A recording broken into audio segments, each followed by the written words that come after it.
أعوذ بالله من الشيطان الرجيم. بسم الله الرحمن الرحيم. اللهم صل على محمد وعلى آله وصحبه وسلم تسليما كثيرا. ربي اشرح لي صدري ويسر لي أمري وأحلل عقدة من لساني يفقه قولي.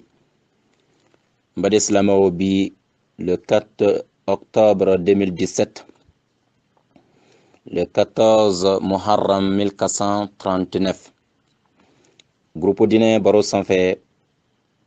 ani groupe dine baro bolo fara tɔw bɛɛ lajɛlen fo ka taa se a numéro 7 ma, ani insha Allah ta'ala groupe fɛn o fɛn bɛ yen walima balima fɛn o fɛn bɛ yen nɔ ni o bɛ na ni dakuruɲɛ dama ninnu lamɛn, an b'aw bɛɛ lajɛlen fo ni silamɛya ka foli kan sanuma ye. Ni nin baara in n'a sera o kelen kelen fɛn o fɛn ma, bɛɛ lajɛlen ka a jigiya ko a baara dabɔra e yɛrɛ kelen de kama. Bɛɛ lajɛlen ka a kɛ ko nin baara in kɛra ka bonya ta ka minɛn sigi e kɔrɔ. An ka dɔnnibagaw ani insha Allah bɛɛ lajɛlen fɛn bɛna lamɛn, an ma ɲini Ala fɛ Ala ka nina aw bɛɛ lajɛlen bɛ sababu ma. Aw balimakɛ Abubakar Sidik Sangare, groupe dinɛ baro kan question réponse kɛnɛ kan. Insha Allah taala ni waati in na question 38 o de sera groupe sanfɛ ka bɔ diɲɛ jamana caman na, farafina, tubabula ka taa se arabula. Insha Allah taala an bɛ bɛɛ lajɛlen fo ni Ala ye min nɔgɔya an ye question ninnu jaabi la minnu bila an badenw bolo kɔrɔ. Insha Allah ka ɲini Ala fɛ Ala kana setana ɲiyɔrɔ foyi sɔrɔ baara in na. Nin baara in ka bila ne ni aw bɛɛ lajɛlen ka mizaniw kɔnɔ, k'a bila an bɛɛ lajɛlen ka sadakatu jariya minɛn kɔnɔ. Ya Rabbi, Ala ka nin baara in a baraji se an masaw ma. Insha Allah ta'ala question mina jaabi ya balimakɛ fa Abubakar Sidik Sangare. Insha Allah k'an bɛ question réponse kɛ. Assalamu alaikum wa rahmatullahi wa barakatuh. Jan balamuso dɔ ka ɲininkali ye, a ko par exemple e cɛ yɛrɛ ye autorisation de ma ko e ka jago kɛ, a yɛrɛ ye dɛmɛ ka jago kɛ minɛnw bɛɛ lajɛlen de ma, mais kuma dɔ la e bɛ nafolo bila ka envoyer ka di e balimaw ma, e masaw ma. Kuma dɔ i bɛ dɔw yɛrɛ bila ka di e cɛ fana balimaw ma a n'a masaw ma. Kuma dɔ la cɛ bɛ a kalama, a yɛrɛ bɛ dɛmɛ k'a dɔw envoyer kuma dɔ, wa kuma dɔ la yɛrɛ cɛ yɛrɛ t'a kalama, e kɔni bɛ ɲumanya ninnu kɛ cɛ balimaw ye wali e yɛrɛ ye, sabu cɛ yɛrɛ autorisation de ma. Ko dɔ y'a fɔ a ɲɛna ko ye haramu ye, ko ka nafolo di bila ka di e balimaw ma wali cɛ balimaw ma, k'a sɔrɔ ko cɛ t'a kalama ko ye haramu ye. An balimamuso b'a fɛ ka o kuma tiɲɛ dɔn. An b'a fɔ ko fɛn o fɛn ala bato, fɛn o fɛn ye ɲumanya ye, cɛ ni muso bɛɛ lajɛlen liberté b'o bolo, parce que muso ka nafolo ye muso ta de ye. Muso ka nafolo ye muso ta de ye. A ka ɲi ka fɛn ka nafolo la min ka d'a ye. Donc muso ka nafolo tɛ cɛ ta ye. Donc cɛ ka nafolo o ye cɛ ta ye, muso ka nafolo o ye muso ta ye. Ni muso ye cɛ dɛmɛ alhamdulillah, ni muso yɛrɛ bɛ se ka ɲumanya kɛ a masaw ye, ka tila ka ɲumanya kɛ cɛ yɛrɛ fɛnɛ balimaw ye, n'a ko ye haramu ye, jumɛn bɛna kɛ halala ye sisan? An b'a fɔ ko an balimamuso ye k'a fɔ ko mɔgɔ min yɛrɛ kuma in fɔ prévu t'a bolo, silamɛya kɔnɔ an ma ɲi ka foyi fɔ an da camancɛ la k'a sɔrɔ min prévu tɛ yen. A bɛnna silamɛ bɛɛ lajɛlen ye k'a fɔ Ala ye min fɔ silamɛ bɛɛ lajɛlen bɛ se ka ɲumanya kɛ kɛnɛ kan, mɔgɔ ka bɔ a kalama wali dogo la mɔgɔ tɛ min kalama. Donc nin bɛna cɛ ye, a bɛnna muso ye fɛnɛ. Ala k'an bɛɛ sababu ma. An b'a fɔ an balimamuso ye ko Ala ka aw nasara a ka ɲumanya la. Wassalamu alaikum wa rahmatullahi wa barakatuh. A balimakɛ Abubakar Sidik Sangare, Libreville, Gabon, téléphone 00241 07 24 86 86 le 4 octobre 2017. Assalamu alaikum wa rahmatullahi wa barakatuh. Ni an balima dɔ ka ɲininkali ye,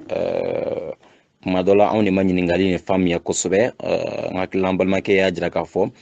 ko shuhada o n'o ye shahidu su ye, ko mɔgɔ joli de kofɔla shahidu su la minnu bɛ don alijana kɔnɔ k'a sɔrɔ ni u ka baaraw ma fɛsɛfɛsɛ, k'a sɔrɔ ɲininkali ma se o ma. Bon alhamdulillahi rabbil alamin, an bɛ min dɔn o kɔni ye k'a fɔ a sabatila sahihu muslim kɔnɔ ka bɔ Abdullahi ibn Umrwin radiyallahu ta'ala anhuma, ale kɔni y'a jira k'a fɔ alakira ko sallallahu alaihi wasallam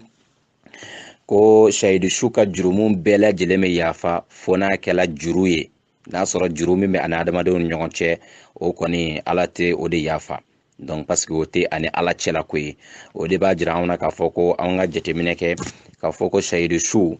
a ka jurumu min bɛ ani Ala cɛ, Ala b'a bɛɛ lajɛlen yafa, mais hakɛ min bɛ ani adamadenw cɛ ni danfɛnw cɛ, o tuma na lahara don o hakɛ in bɛ bɔ shahidu su ka ɲumanw na ka adamadenw ka hakɛw sara a ye. A b'o cogo de la, sinon min bɛ ani Ala cɛ, shahidu su kɔni a ka jurumu bɛɛ lajɛlen bɛ yafa min bɛ ani Ala cɛ, mais min bɛ ani adamadenw cɛ, o hakɛ bɛ bɔ a ka sara la ka o di adamadenw ma k'olu hakɛw sara o kumana kan janto adamaden hakɛw la donc nin tɛmɛlen kɔfɛ an balimakɛ ka ɲininkali k'a fɔ ko sayidu su mɔgɔ joli bɛ yen min bɛ don alijinɛ kɔnɔ k'a sɔrɔ a ma ɲininka bon inshallah i kuma an ka dɔnnimɔgɔw tulo bɛ nin ɲininkali ninnu na anw ka dɔnni danna nin yɔrɔ in na fɔlɔ ala k'an bɛn sababaw ma an tɛ o mɔgɔw da dɔn minnu bɛ yen n'olu bɛ don alijinɛ kɔnɔ k'a sɔrɔ n'a ma ɲininka inshallah taala ala ka nin na o bɛn sababaw ma wassalamu alaikum wa rahmatullahi wa barakatuh 0724 a balimakɛ ka adresse minnu b'a fɛ ka dɔ fara ɲininkali ninnu kan inshallah a bɛ se k'an ta 00241 0724 86 86 Gabon Libreville. Assalamu alaikum wa rahmatullahi wa barakatuh. An ka ɲininkali numéro 2 o de filɛ ko est-ce que a bɛ bɛn imamu ye wali misiri kɔnɔ mɔgɔw ye u ka fɔ ko an ka dugawu kɛ mɔgɔ dɔ ye misaliyala mɔgɔ dɔ kana misiri kɔnɔ ko ale bɛ ka dugawu ɲini silamɛw fɛ est-ce que imamu ni jama bɛ se ka fara ɲɔgɔn kan ka dugawu kɛ a tigi ye wa inshallah taala balimakɛ ka ɲininkali filɛ an bɛ min fɔ o jaabiro de filɛ k'a fɔ ka dugawu kɔni ɲini ka dugawu kɛ o dugawu yɛrɛ alabato ye mɔgɔ kelen bɛ dugawu k'i yɛrɛ ye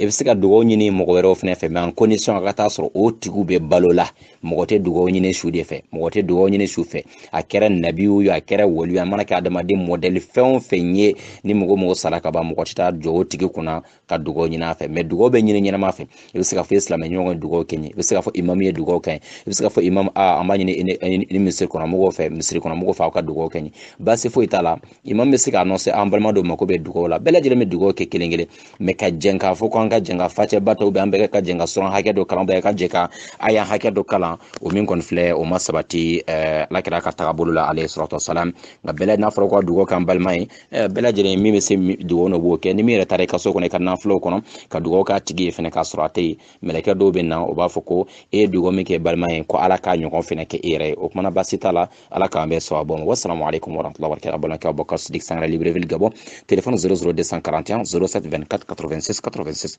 ka bɛn le 4 octobre 2017. Assalamu alaikum wa rahmatullahi wa barakatuh. An ka question numéro 3 o de filɛ mɔgɔ minnu bɛ yen nɔ jumadɔnya fɛ a fɔra ko ni imam bɛ khutuba la mɔgɔ si ma ɲi ka mankan kɛ mais mɔgɔ dɔw bɛ taamana sɔfɔw ni ɲɔgɔn cɛ ka to k'a fɔ mɔgɔw ma e kana sigi wuli ka taa yan fɛ u bɛ kumana adamadenw fɛ olu ka ko kibaruya bɛ cogo jumɛn de la o tuma na sans distinction mɔgɔ si de ma ɲi ka kuma ka imamu to khutuba la a mana kɛ adamaden modèle fɛn o fɛn k'a fɔ ko e bɛ ka sɔfa de dilan e bɛ ka mankan kɛ mɔgɔw la a tɛ se ka bɛn cogo si la k'a fɔ ko mɔgɔ dɔ ka kuma parce que alakira ma o fɔ mɔgɔ si ye k'a fɔ ko ni imam bɛ safa dilannaw bɛ se ka kuma a ka ca alakira ni seli tun bɛ jɔ ale de b'a fɔ mɔgɔw ɲɛna ka sɔfa tile ka sɔfa tile mais k'a fɔ mɔgɔ dɔ bɛ yala yala mɔgɔw ni ɲɔgɔn cɛ donc o bɛ se ka kɛ waati tɔ la mais en tant que ni imam bɛ khutuba la bɛɛ lajɛlen ka ɲi ka sigi i mana kɛ modèle fɛn o fɛn e n'a fɔ question ɲɔgɔn nana semaine tɛmɛnen na dɔw yɔrɔ ni fi sabilillahi bɔra jɔlen bɛ da la o bɛ wari mankan bɔ caw fi sabilillahi pourtant imam bɛ yani khutuba la dɔw yɔrɔ bɛ téléphone manipuler la dɔw b'a la kana sigi wuli ka taa sigi an fɛ nin bɛɛ lajɛlen faka de la olu bɛɛ lajɛlen ka juma baraji tiɲɛna selifana seli dɔrɔn de baraji bɛ d'o ma mais mɔgɔ mɔgɔ bɛ nin kɛ i bɛ kuma kɛ i bɛ fɛn kɛ misiri la o tuma i ka juma baraji bana pewu e kɔni bɛ selifana baraji de sɔrɔ ala k'an bɛɛ sababu ma wassalamu alaikum wa rahmatullahi wa barakatuh balimakɛ bɔ ka Sidik Sangare Libreville Gabon téléphone 00241 07 24 86 86 le 4 octobre 2017. Assalamu alaikum wa rahmatullahi wa barakatuhu. Inshallah ta'ala an ka question numéro 4 o de filɛ an balima dɔ ye ɲininkali kɛ ka bɔ Itali yala ko mɔgɔ min bɛ yen nɔ ni mɔgɔ minnu bɛ ŋɔmiw wali gâteau wali nɔnɔw ka o dumunimafɛn ninnu ka denmisɛnninw fara ɲɔgɔn kan k'a di o ma yala ko bɛ jateminɛ saraka ye fɛnɛ wa yala a bɛ jateminɛ ko fɛnɛ ye saraka ye wa naam an b'a fɔ ko o ye saraka ye ka mɔgɔw ladumuni a kɛra denmisɛn a kɛra mɔgɔkɔrɔba inshallah o bɛɛ lajɛlen saraka de labasa hali kɔnɔ hali ka dumuni de kɔnɔ ma o bɛɛ lajɛlen saraka ye parce que alakira ko sallallahu alaihi wasallam a ko silamɛ fɛn o fɛn ne ye yiri dɔ turu o yiri in den na adamaden dɔ y'o dun wali daba dɔ y'a dun wali a kɛra kɔnɔ ye daba dɔ kana don a la ko a bɛɛ lajɛlen saraka ye adamaden n'a fɔra ko hali kɔnɔ mana dumuni kɛ e ka dumuni na o ye saraka ye kuma tɛ ka taa se adamaden ma basi foyi t'a la an b'a jira k'a fɔ ko a bɛ don saraka kɔnɔ saraka de don ala k'an bɛɛ sababu ma wassalamu alaikum warahmatullahi wabarakatuh a balimakɛ bɔ ka Sidik Sangare Libreville Gabon téléphone 00241 07 24 86 86 le 4 octobre 2017. Assalamu alaikum wa rahmatullahi wa barakatuh. Nyambal ma do ka ngali ka boy tali tun shukra. Akoko numero anga question numero duruna akoko afola ko ne salamo ye nyokon kanu uyanka aljana do sababu doye. Salamo anka nyokon kanu alakama uyanka aljana do sababu doye. Ko yala ko salamene ka Afrika nyokon kanu fina ko kibara be chuguri yala ne salamene ka Afrika nyokon kanu salame do soro barajilo ubi be chuguri mena.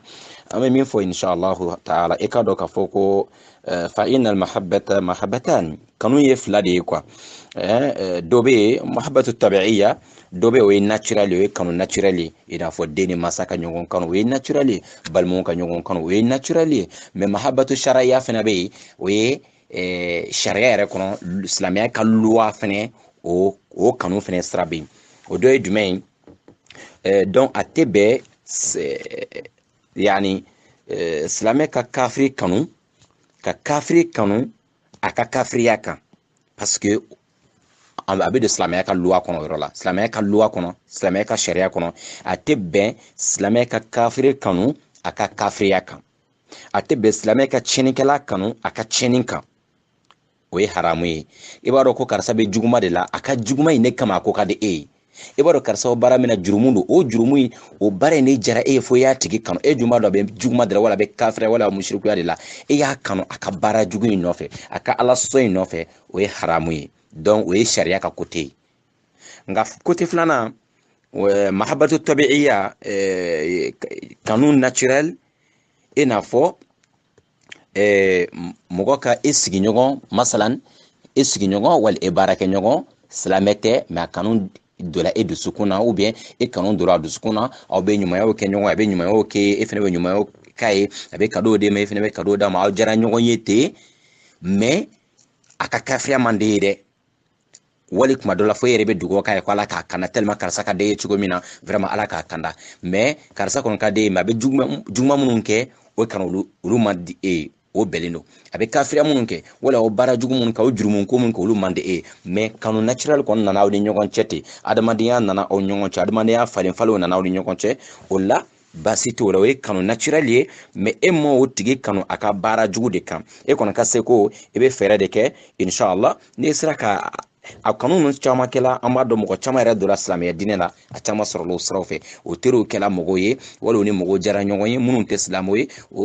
i ka i gɛlɛya cogo bɛɛ la k'i ka comportement ɲuman de jira a tigi in na pour que k'a tigi sama ka na e ka diinɛ la silamɛ tɛ mais n'a jara ɲɔgɔn ye e ka kɛwalew jirala kuma bɛɛ lajɛlen min m'a sama ka na diinɛ la n'i sera k'a ladon diinɛ la o tuma na a bɛ komi e ye nin san ka bɔ jahanama doli ma o de ka ɲi mais ka kafiri kɔni kanu a ka kafiriya kan parce que a bɛ kojugu de kɛ o de ka di ye o tuma na e kɔni e bɛ jurumuba de sɔrɔ o la sinon baraji kɔni t'o la i ka dɔn k'a fɔ a bɛ komi mɔgɔ minnu bɛ star model dɔw ye u bɛ kojugubabaw kɛ wala u bɛ kun kɔfɛ cogo dɔ la k'o kanu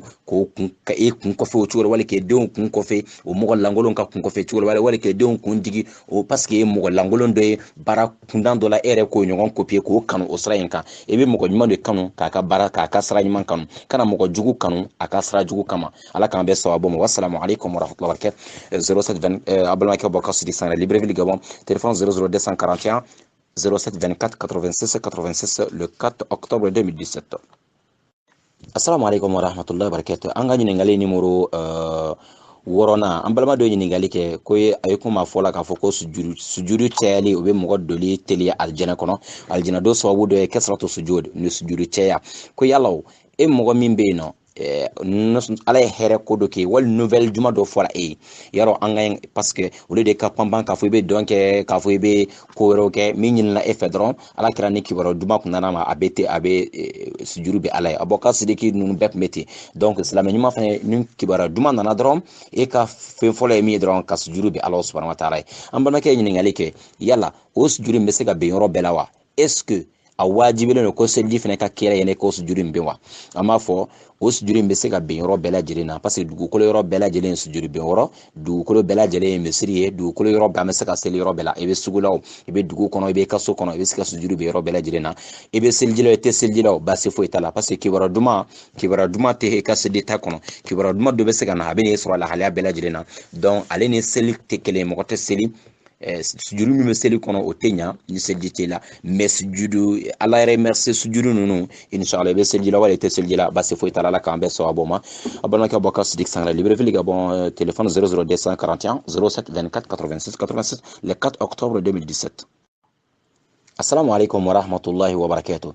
An ka ɲininkali numero 7 an balima dɔ ɲininkali kɛ ko silamɛ min bɛ yen nɔ n'a tɛ juma seli k'olu kɔni ale bɛ san 20 bɔ yɔrɔ dɔ la Kinshasa a baarakɛɲɔgɔn dɔw kɛrɛfɛ ko ale kɔni ma deli k'o ye juma taga la juma kuma olu to ka magasin o to ka yɔrɔ datugu kuma tɛ k'a fɔ k'o bɛ taa juma yɛrɛ la donc ale bɛ san 20 bɔ o kɛrɛfɛ o cogo la k'o kibaruya bɛ cogo jumɛn na Allahu akbar ya rabbi ala ka ni ni aw bɛn sawabaw ma i ka dɔn k'a fɔ juma seli wajibi de do silamɛkɛ kan wajibi tɛ silamɛmuso de kan silamɛkɛ balikulen do hɔrɔn de ye e sigilen bɛ e tɛ voyage sira la juma seli ye ma wajibi ye a b'o cogo de la hadisa caman e kuma mɛ question réponse kɛnɛ kan an tɛna walanda jɛnya mais an bɛna wasa don Abi Hurairata radhiyallahu ta'ala anhu aka hadisa dɔ la a y'a fɔ ko alakira ko sallallahu alaihi wasallam man taraka thalathu juma'in mutawaliyatun min ghayri udhrin taba'a Allahu ala qalbihi ko mɔgɔ fɛn o fɛn bɛ yen nɔ ni a tigi ye juma 3 bila ka tugu ɲɔgɔn na an m'a fɔ juma kelen kelen san kɔnɔ juma dɔ ye m'o sɔrɔ i ma juma wɛrɛ sɔrɔ kalo dɔ la ka juma kun 3 bɛɛ tugu ɲɔgɔn na e ye olu bila min ghayri udhrin k'a sɔrɔ nunzura foyi t'i la dɔrɔla foyi t'i la e ye juma 3 bila ka tugu ɲɔgɔn na ko ala bɛ o tigi dusukun datugu a b'o tigi dusukun datugu a dusukun yelen bɛ ban pewu a dusukun a bɛ komi ne sokɔnɔna ampuli faga a yelen bɛ ban cogo min k'a yelen datugu dɛ e dusukun bɛ datugu ten ne dibi dɔrɔn de bɛ dusukun kɔnɔ wa e dusukun kodɔnbaliya de bɛna sigi dusukun n'o ye jahiliya ye wa e dusukun bɛ tila ka ja de hinɛ tɛ na e dusukun na ala ko don o don e k'ala ko bɛ dɔgɔya ka taga fɛ wa tun e dusukun bɛ ja ye komi fara kɔrɔna yɛrɛ bɛ kalan e kɛrɛfɛ a bɛ kɛ ko musiki jalan bɛ ka jouer wa b'o cogo de la e dusukun bɛ kɛ e n'a fɔ munafiku dusukun mɔgɔ b'a dabɔ kama ka juma 3 tugu ɲɔgɔn na ala bɛ dusukun datugu e tɛ tiɲɛ mɛn e tɛ tiɲɛ ye e tɛ foyi faamuya ala ko la e kɔni bɛ birika wuli la kuma dɔ yɛrɛ bɛ seli la wali bɛ mɔgɔw cɛman ten mais e dusukun kɛra munafiku dusukun ye ka ban n baden mɔgɔ bɛ yen k'a bɛ sanw kɛ k'a taa juma na u bɛ fili ba de la u ka tuubi ka bɔ la ka segin ka taa Alahu subhanahu wa ta'ala ma silamɛya ye juma seli ye mɔgɔ ye juma seli dabila ko an ka mɔgɔ dɔ ko juma ta la wala an ka mɔgɔ dɔ y'an ka juma ɲin seli ka ban a bɛɛ maramana kan dɛ alakira sallallahu alaihi wasallam ko a denmuso Fatumatu baara kɛ pour que e nin kisi ka bɔ jahanama doli ma o ye Fatumatu ye ni mɔgɔ dɔ y'e bolo e hakili la ko min ye e ka bato bɛɛ kɛ ka ban a tigi ye fili dɛ fɛn mɔgɔ ye o fɔ ka don i da segin kɔfɛ dɛ sinon i ma foyi kɛ wa i tɛ taa foyi sɔrɔ yɛrɛ ɲɛfɛ lahara jɔdon ni nimisa tɛ ala ka laban ko ɲuman d'an ma wassalamu alaikum warahmatullahi wabarakatuh balimakɛ bɔ ka Sidiki Sangare Libreville Gabon téléphone 00241 07 24 86 86 le 4 octobre 2017. Assalamu alaikum warahmatullahi wabarakatuh balima dɔ ka ɲininkali an ka ɲininkali numero 8 a ko tuma jumɛn de la silamɛ ka ɲi k'i ka nafolo jagabɔ ko jagabɔ kalo ye kalo jumɛn ye silamɛ ka ɲi k'i ka jagabɔ waati jumɛn de la ani jaga in yɛrɛ ka ɲi ka di jɔn ani jɔn ma ani jaga yɛrɛ hakɛ ye jumɛn ye ɲininkali 3 de bɛ nin kelen in kɔnɔ inshallah donc an b'a fɔ ko adamaden kelen kelen bɛɛ n'a ka jagabɔ waati don kalo sigilen tɛ ko nin ye jagabɔ kalo ye o kɔrɔ ye jumɛn ye mɔgɔ min ye ka nafolo baara daminɛ e ye ka commerce daminɛ o ye ka magasin dayɛlɛ wali ye ka nafolo mara a daminɛ kalo min na o kalo kunbɛ san wɛrɛ o de bɛ san kelen dafalen ma nafolo ye jaga bɛ jate minɛ kalo 12 de kɔfɛ mɔgɔ dɔ peut-être ale y'a ta daminɛ sunkalo e min ta daminɛ seliba kalo aw ka san tɛ kelen ye mɔgɔ min y'a ka nafolo baara daminɛ seliba kalo o kuma ne san wɛrɛ seliba kalo sɔrɔ o kɔrɔ ye k'a fɔ ko ale ye san kelen sɔrɔ aka nafolo ye san kelen sɔrɔ a b'a ka magasin inventaire kɛ k'a ka jaga bɔ a b'o cogo de la donc mɔgɔ si ni mɔgɔ si ka jaga bɔ kuma tɛ kelen ni e mɔgɔ min bɛ yen fɛnɛ n'a sɔrɔ la e bɛ nafolo baara la depuis e ma ala ka jaga bɔ a la o tuma e yɛrɛ b'a dɔn e ka nafolo baara daminɛ san min na fo kana se bi la ni san 2 wali san 3 san 4 de don e bɛ a jaga fara ɲɔgɔn kɛ i b'a jaga bɔ dɛ sinon ala ka juru b'i la lahara jɔ n'i m'a bɔ e ka dɔn k'a fɔ ko tasuma de bɛ e kɔnɔ lahara jɔ don haramu de don san hakɛ fɛn o fɛn kɛ ni nafolo tun b'i bolo a kɔnɔ i m'a jaga bɔ a jaga bɔlen e ma wajibi ye o tuma na wali ni e ka jaga programme e y'a bɔ an bɛ kalo min na an bɛ muharram kalo mɔgɔ min y'a ka kalo bɔ ni jaga bɔ nin kalo in na o kɔrɔ ye san wɛrɛ o de b'o tigi fana ka jaga bɔ kalo ma n'a sɔrɔ la jaga kan ka bɔ nafolo min na n'a sɔrɔ o b'a bolo toujours nafolo ma san dafa fɔlɔ jaga tɛ bɔ la bari nafolo fana an pour que ka kuma surunya ni nafolo hakɛ sera 280 ma jaga bɛ bɔ a la 280 jaga bɛ bɔ a la i bɛ nafolo in diviser par 40 n'a ye montant min d'e ma o de bɛ bɛn a jaga ma wali nafolo min bɛ se ka warijɛ gramu 595 san jaga wajibiya la wali nafolo min bɛ se ka sanu fɛnɛ gramu 85 san jaga wajibiya la o hakɛ ka ca parce que u bɛ taa fɔ 1,1 ni 100,000 dɔɔnin na donc o ye moyen batigiw ko ye mais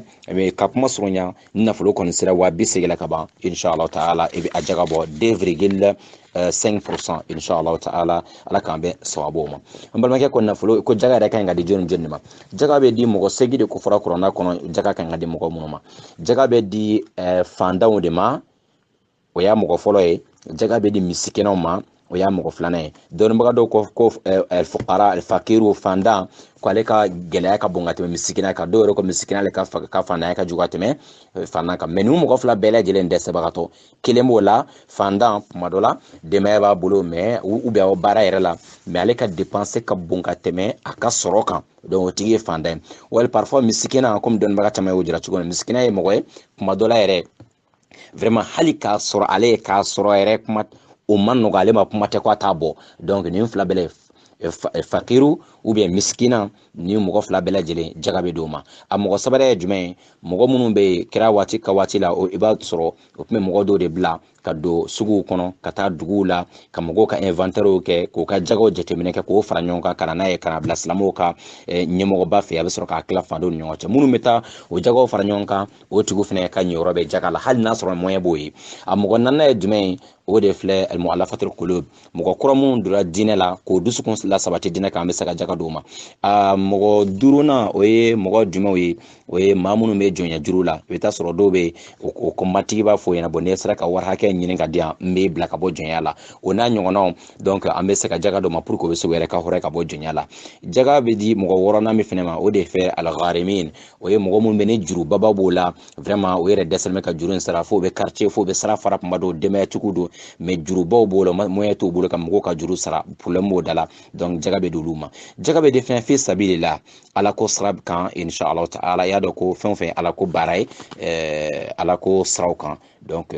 kuma kana jɛnya inshallah jaga bɛ di ala ko baara sira bɛɛ lajɛlen kan inshallah taala mɔgɔ segina o ye jumɛn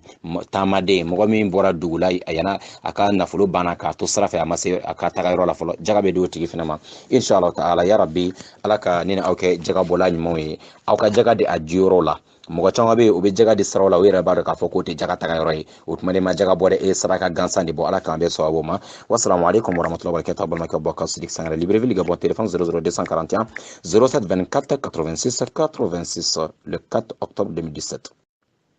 Assalamu alaikum warahmatullahi wabarakatuh. An ka ɲininkali numéro tana o de filɛ ko cɛ min bɛ yen nɔ ko yala mɔgɔ min ye muso dɔ furu diɲɛ in kɔnɔ yan ni ala y'a kɛ lahara jɔ don cɛ in bɛɛ bɛ taa alijana kɔnɔ muso in fana bɛna taa alijana kɔnɔ est-ce que ko dɔ bɛ dɔ ye wa wali est-ce que o bɛ se ka segin ka furu ka di ɲɔgɔn ma alijana kɔnɔ wa donc ni ye an balimakɛ ka ɲininkali ye an b'a fɔ inshallah ta'ala o min filɛ nin ye mɔgɔ mɔgɔ n'i donna alijana kɔnɔ fɛn o fɛn ka di ni ala b'a d'i ma mɔgɔ mɔgɔ n'i donna alijana kɔnɔ foyi tɛ interdit kan tun min ka di ye o bɛ d'i ma donc o kɔrɔ ye dumuni min ka di fɛn o fɛn ka di n'a bɛ d'e ma ka ban o kɔrɔ ye k'a fɔ mɔgɔ min donna alijana kɔnɔ n'a sɔrɔ a tun ye muso minnu furu diɲɛ kɔnɔ yan o muso ninnu fɛnɛ n'o kɛra alijana don fɛn ye fɛnɛ alhamdulillah donc en tant que ala y'a jira kɔrɔna kɔnɔ ka ban fɛn o fɛn ka di alijanaden a bɛ d'e ma o tuma n'i y'a ɲini ala fɛ ko e ni muso ka ɲɔgɔn ye a dun bɛ alijana kɔnɔ a bɛ se ka ɲɔgɔn ye ou bien ni e y'a ɲini ala fɛ ko m'a fɛ ni muso min tun bɛ n bolo diɲɛ kɔnɔ ne n'ole ka kɛ furu ɲɔgɔn alijana kɔnɔ ala ko foyi ma interdit alijanaden kan n'a ye fɛn o fɛn demandé o bɛ d'a ma alhamdulillah dɔw b'a jira k'a fɔ ni cɛ a b'a fɛ a n'a muso ka furu alijana kɔnɔ alhamdulillah ala bɛ o k'a ye nka ala bɛ fɛn kɛ min ka d'a ye ala de bɛ a ka jɔnw ka kow latigɛ cogo min ka d'a ye sabu ala kɛra sallallahu alaihi wasallam a ma faranfasiyali kɛ anw ye nin question modèle jaabili la ala kɛra kelen de bɛ yen sallallahu alaihi wasallam ko a furumuso n'o ye an baw ye a furumuso ninnu bɛɛ kelen kelen o si tɛ di cɛ wɛrɛ ma alijana kɔnɔ ni ala kɛra yɛrɛ tɛ sallallahu alaihi wasallam mais adamaden tɔw préparément latigɛ anw ye o ko la nka bɛ min dɔn n'an bazira kuranna a y'an kan k'a fɔ alijanaden mana fɛn o fɛn ɲini a bɛ d'e ma o kama an bɛ se k'a fɔ k'a fɔ ni a bɛɛ lajɛlen kɛ alijana don fɛn ye o tuma na ala bɛ e ka muso in a d'e ma tun kuma dɔ la muso dɔ bɛ yen a ma furu cɛ kelen dɔrɔn ma ka diɲɛlatigɛ kɔnɔ nka dɔnnibagaw dɔw y'a jira k'a fɔ i bɛ taa sɔrɔ ko o muso in kuma dɔ la a bɛ ɲin'a fɛ ko a yɛrɛ ka choix kɛ a furula cɛ fɛn fɛn ma diɲɛ in kɔnɔ min ka di a yɛrɛ ni ka tɛmɛ o bɛɛ kan o tuma na ko muso k'a ka choix k'o la nka nin bɛɛ lajɛlen ye ko dogolenw ye anw tɛ se ka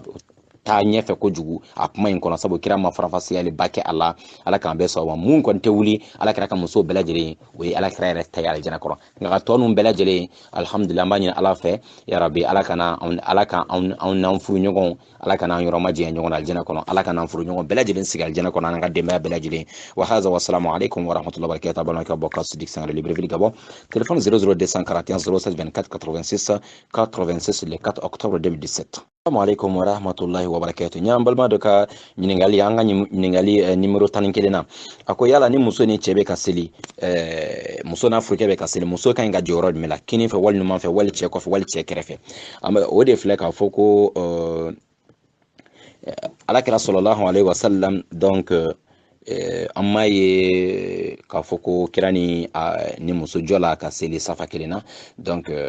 min bɛ ɲini e furumuso do a muso bɛ jɔ cɛ kɔfɛ de seli la kuma bɛɛ lajɛlen na o tɛ jɔ safa kelen na abadan muso bɛ jɔ cɛ kɔfɛ de a furumuso do wali muso wɛrɛ do muso bɛ kɛ cɛ kɔfɛ de toujours seli kɔnɔ ala k'an bɛn sababu ma inshallah taala a balimakɛ bɔ ka Sidik Sangare Libreville ka bɔ téléphone 00 241 07 24 86 87 le 4 octobre 2017. Assalamu alaikum wa rahmatullahi wa barakatuh. An ka question numéro 12 ko an balimakɛ ye ɲininkali kɛ ko baara jumɛn de bɛ adamaden kan ko kɛ yasa ka kaburu sigili nɔgɔya adamaden sabu k'aw fara ko kaburu kɔnɔna a ka gɛlɛn tiɲɛ de don kaburu kɔnɔ ka gɛlɛn ala ka nɔgɔya ni silamɛ bɛɛ lajɛlen fɛn bɛ mɔgɔ kisi wali ka kaburu kɔnɔ sigi nɔgɔya adamaden o de ye baara ɲuman ye inshallah taala baara ɲuman de bɛ adamaden ka kaburu kɔnɔ sigi nɔgɔya mais ala kɛra ye sɔrɔn dɔ jira sɔrɔtɔ muluk o bɛ taa ayan 30 la ko sɔrɔn dɔ bɛ kuranna kɔnɔ ayan 30 b'a la o sɔrɔn in kɔni durusibaga b'a yɛrɛ ja kosɛbɛ kosɛbɛ kaburu kɔnɔ o ka kaburu bɛ fɛrɛ de fo a ɲɛ dan kaburu sɔrɔtɔ muluku durusibaga mashallah ayan kelen kelen bɛɛ lajɛlen bɛ sɔnna don kɛ a tigi kaburu kɔnɔ hali lahara jɔrɔ hali kiritigɛ kɛnɛ kan a sɔrɔ in bɛ a durusibaga nafa ka jalan durusi o fana tɛ e ka durusi k'a faamuya ala mako bɛ mun de la k'a bila fɛnɛ en pratique inshallah taala baara ɲumanw de bɛ mɔgɔw ka kaburu kɔnɔ sigi nɔgɔya ka tugu ka ala ka kuranna ba ye bɛnɛ ka baara kɛ ni kuranna in ka tugu ala kɛra ka sunna kɔ ala kɛra ka tagabolo kɔ o de bɛ kaburu kɔnɔ sigi nɔgɔya ka zikiriw caya k'i yɔrɔ ma jɛn ka bɔ ala kota modèle bɛɛ lajɛlen na k'i yɔrɔ ma jɛn ka bɔ sanuyabaliya la ka bɔ sugunɛ la dɔw bɛ jɔ dɔrɔn ka sugunɛ kɛ k'a bɔ u ka finiw kan ka tɛmɛ mɔgɔ dɔw bɛ yen u bɛ sigi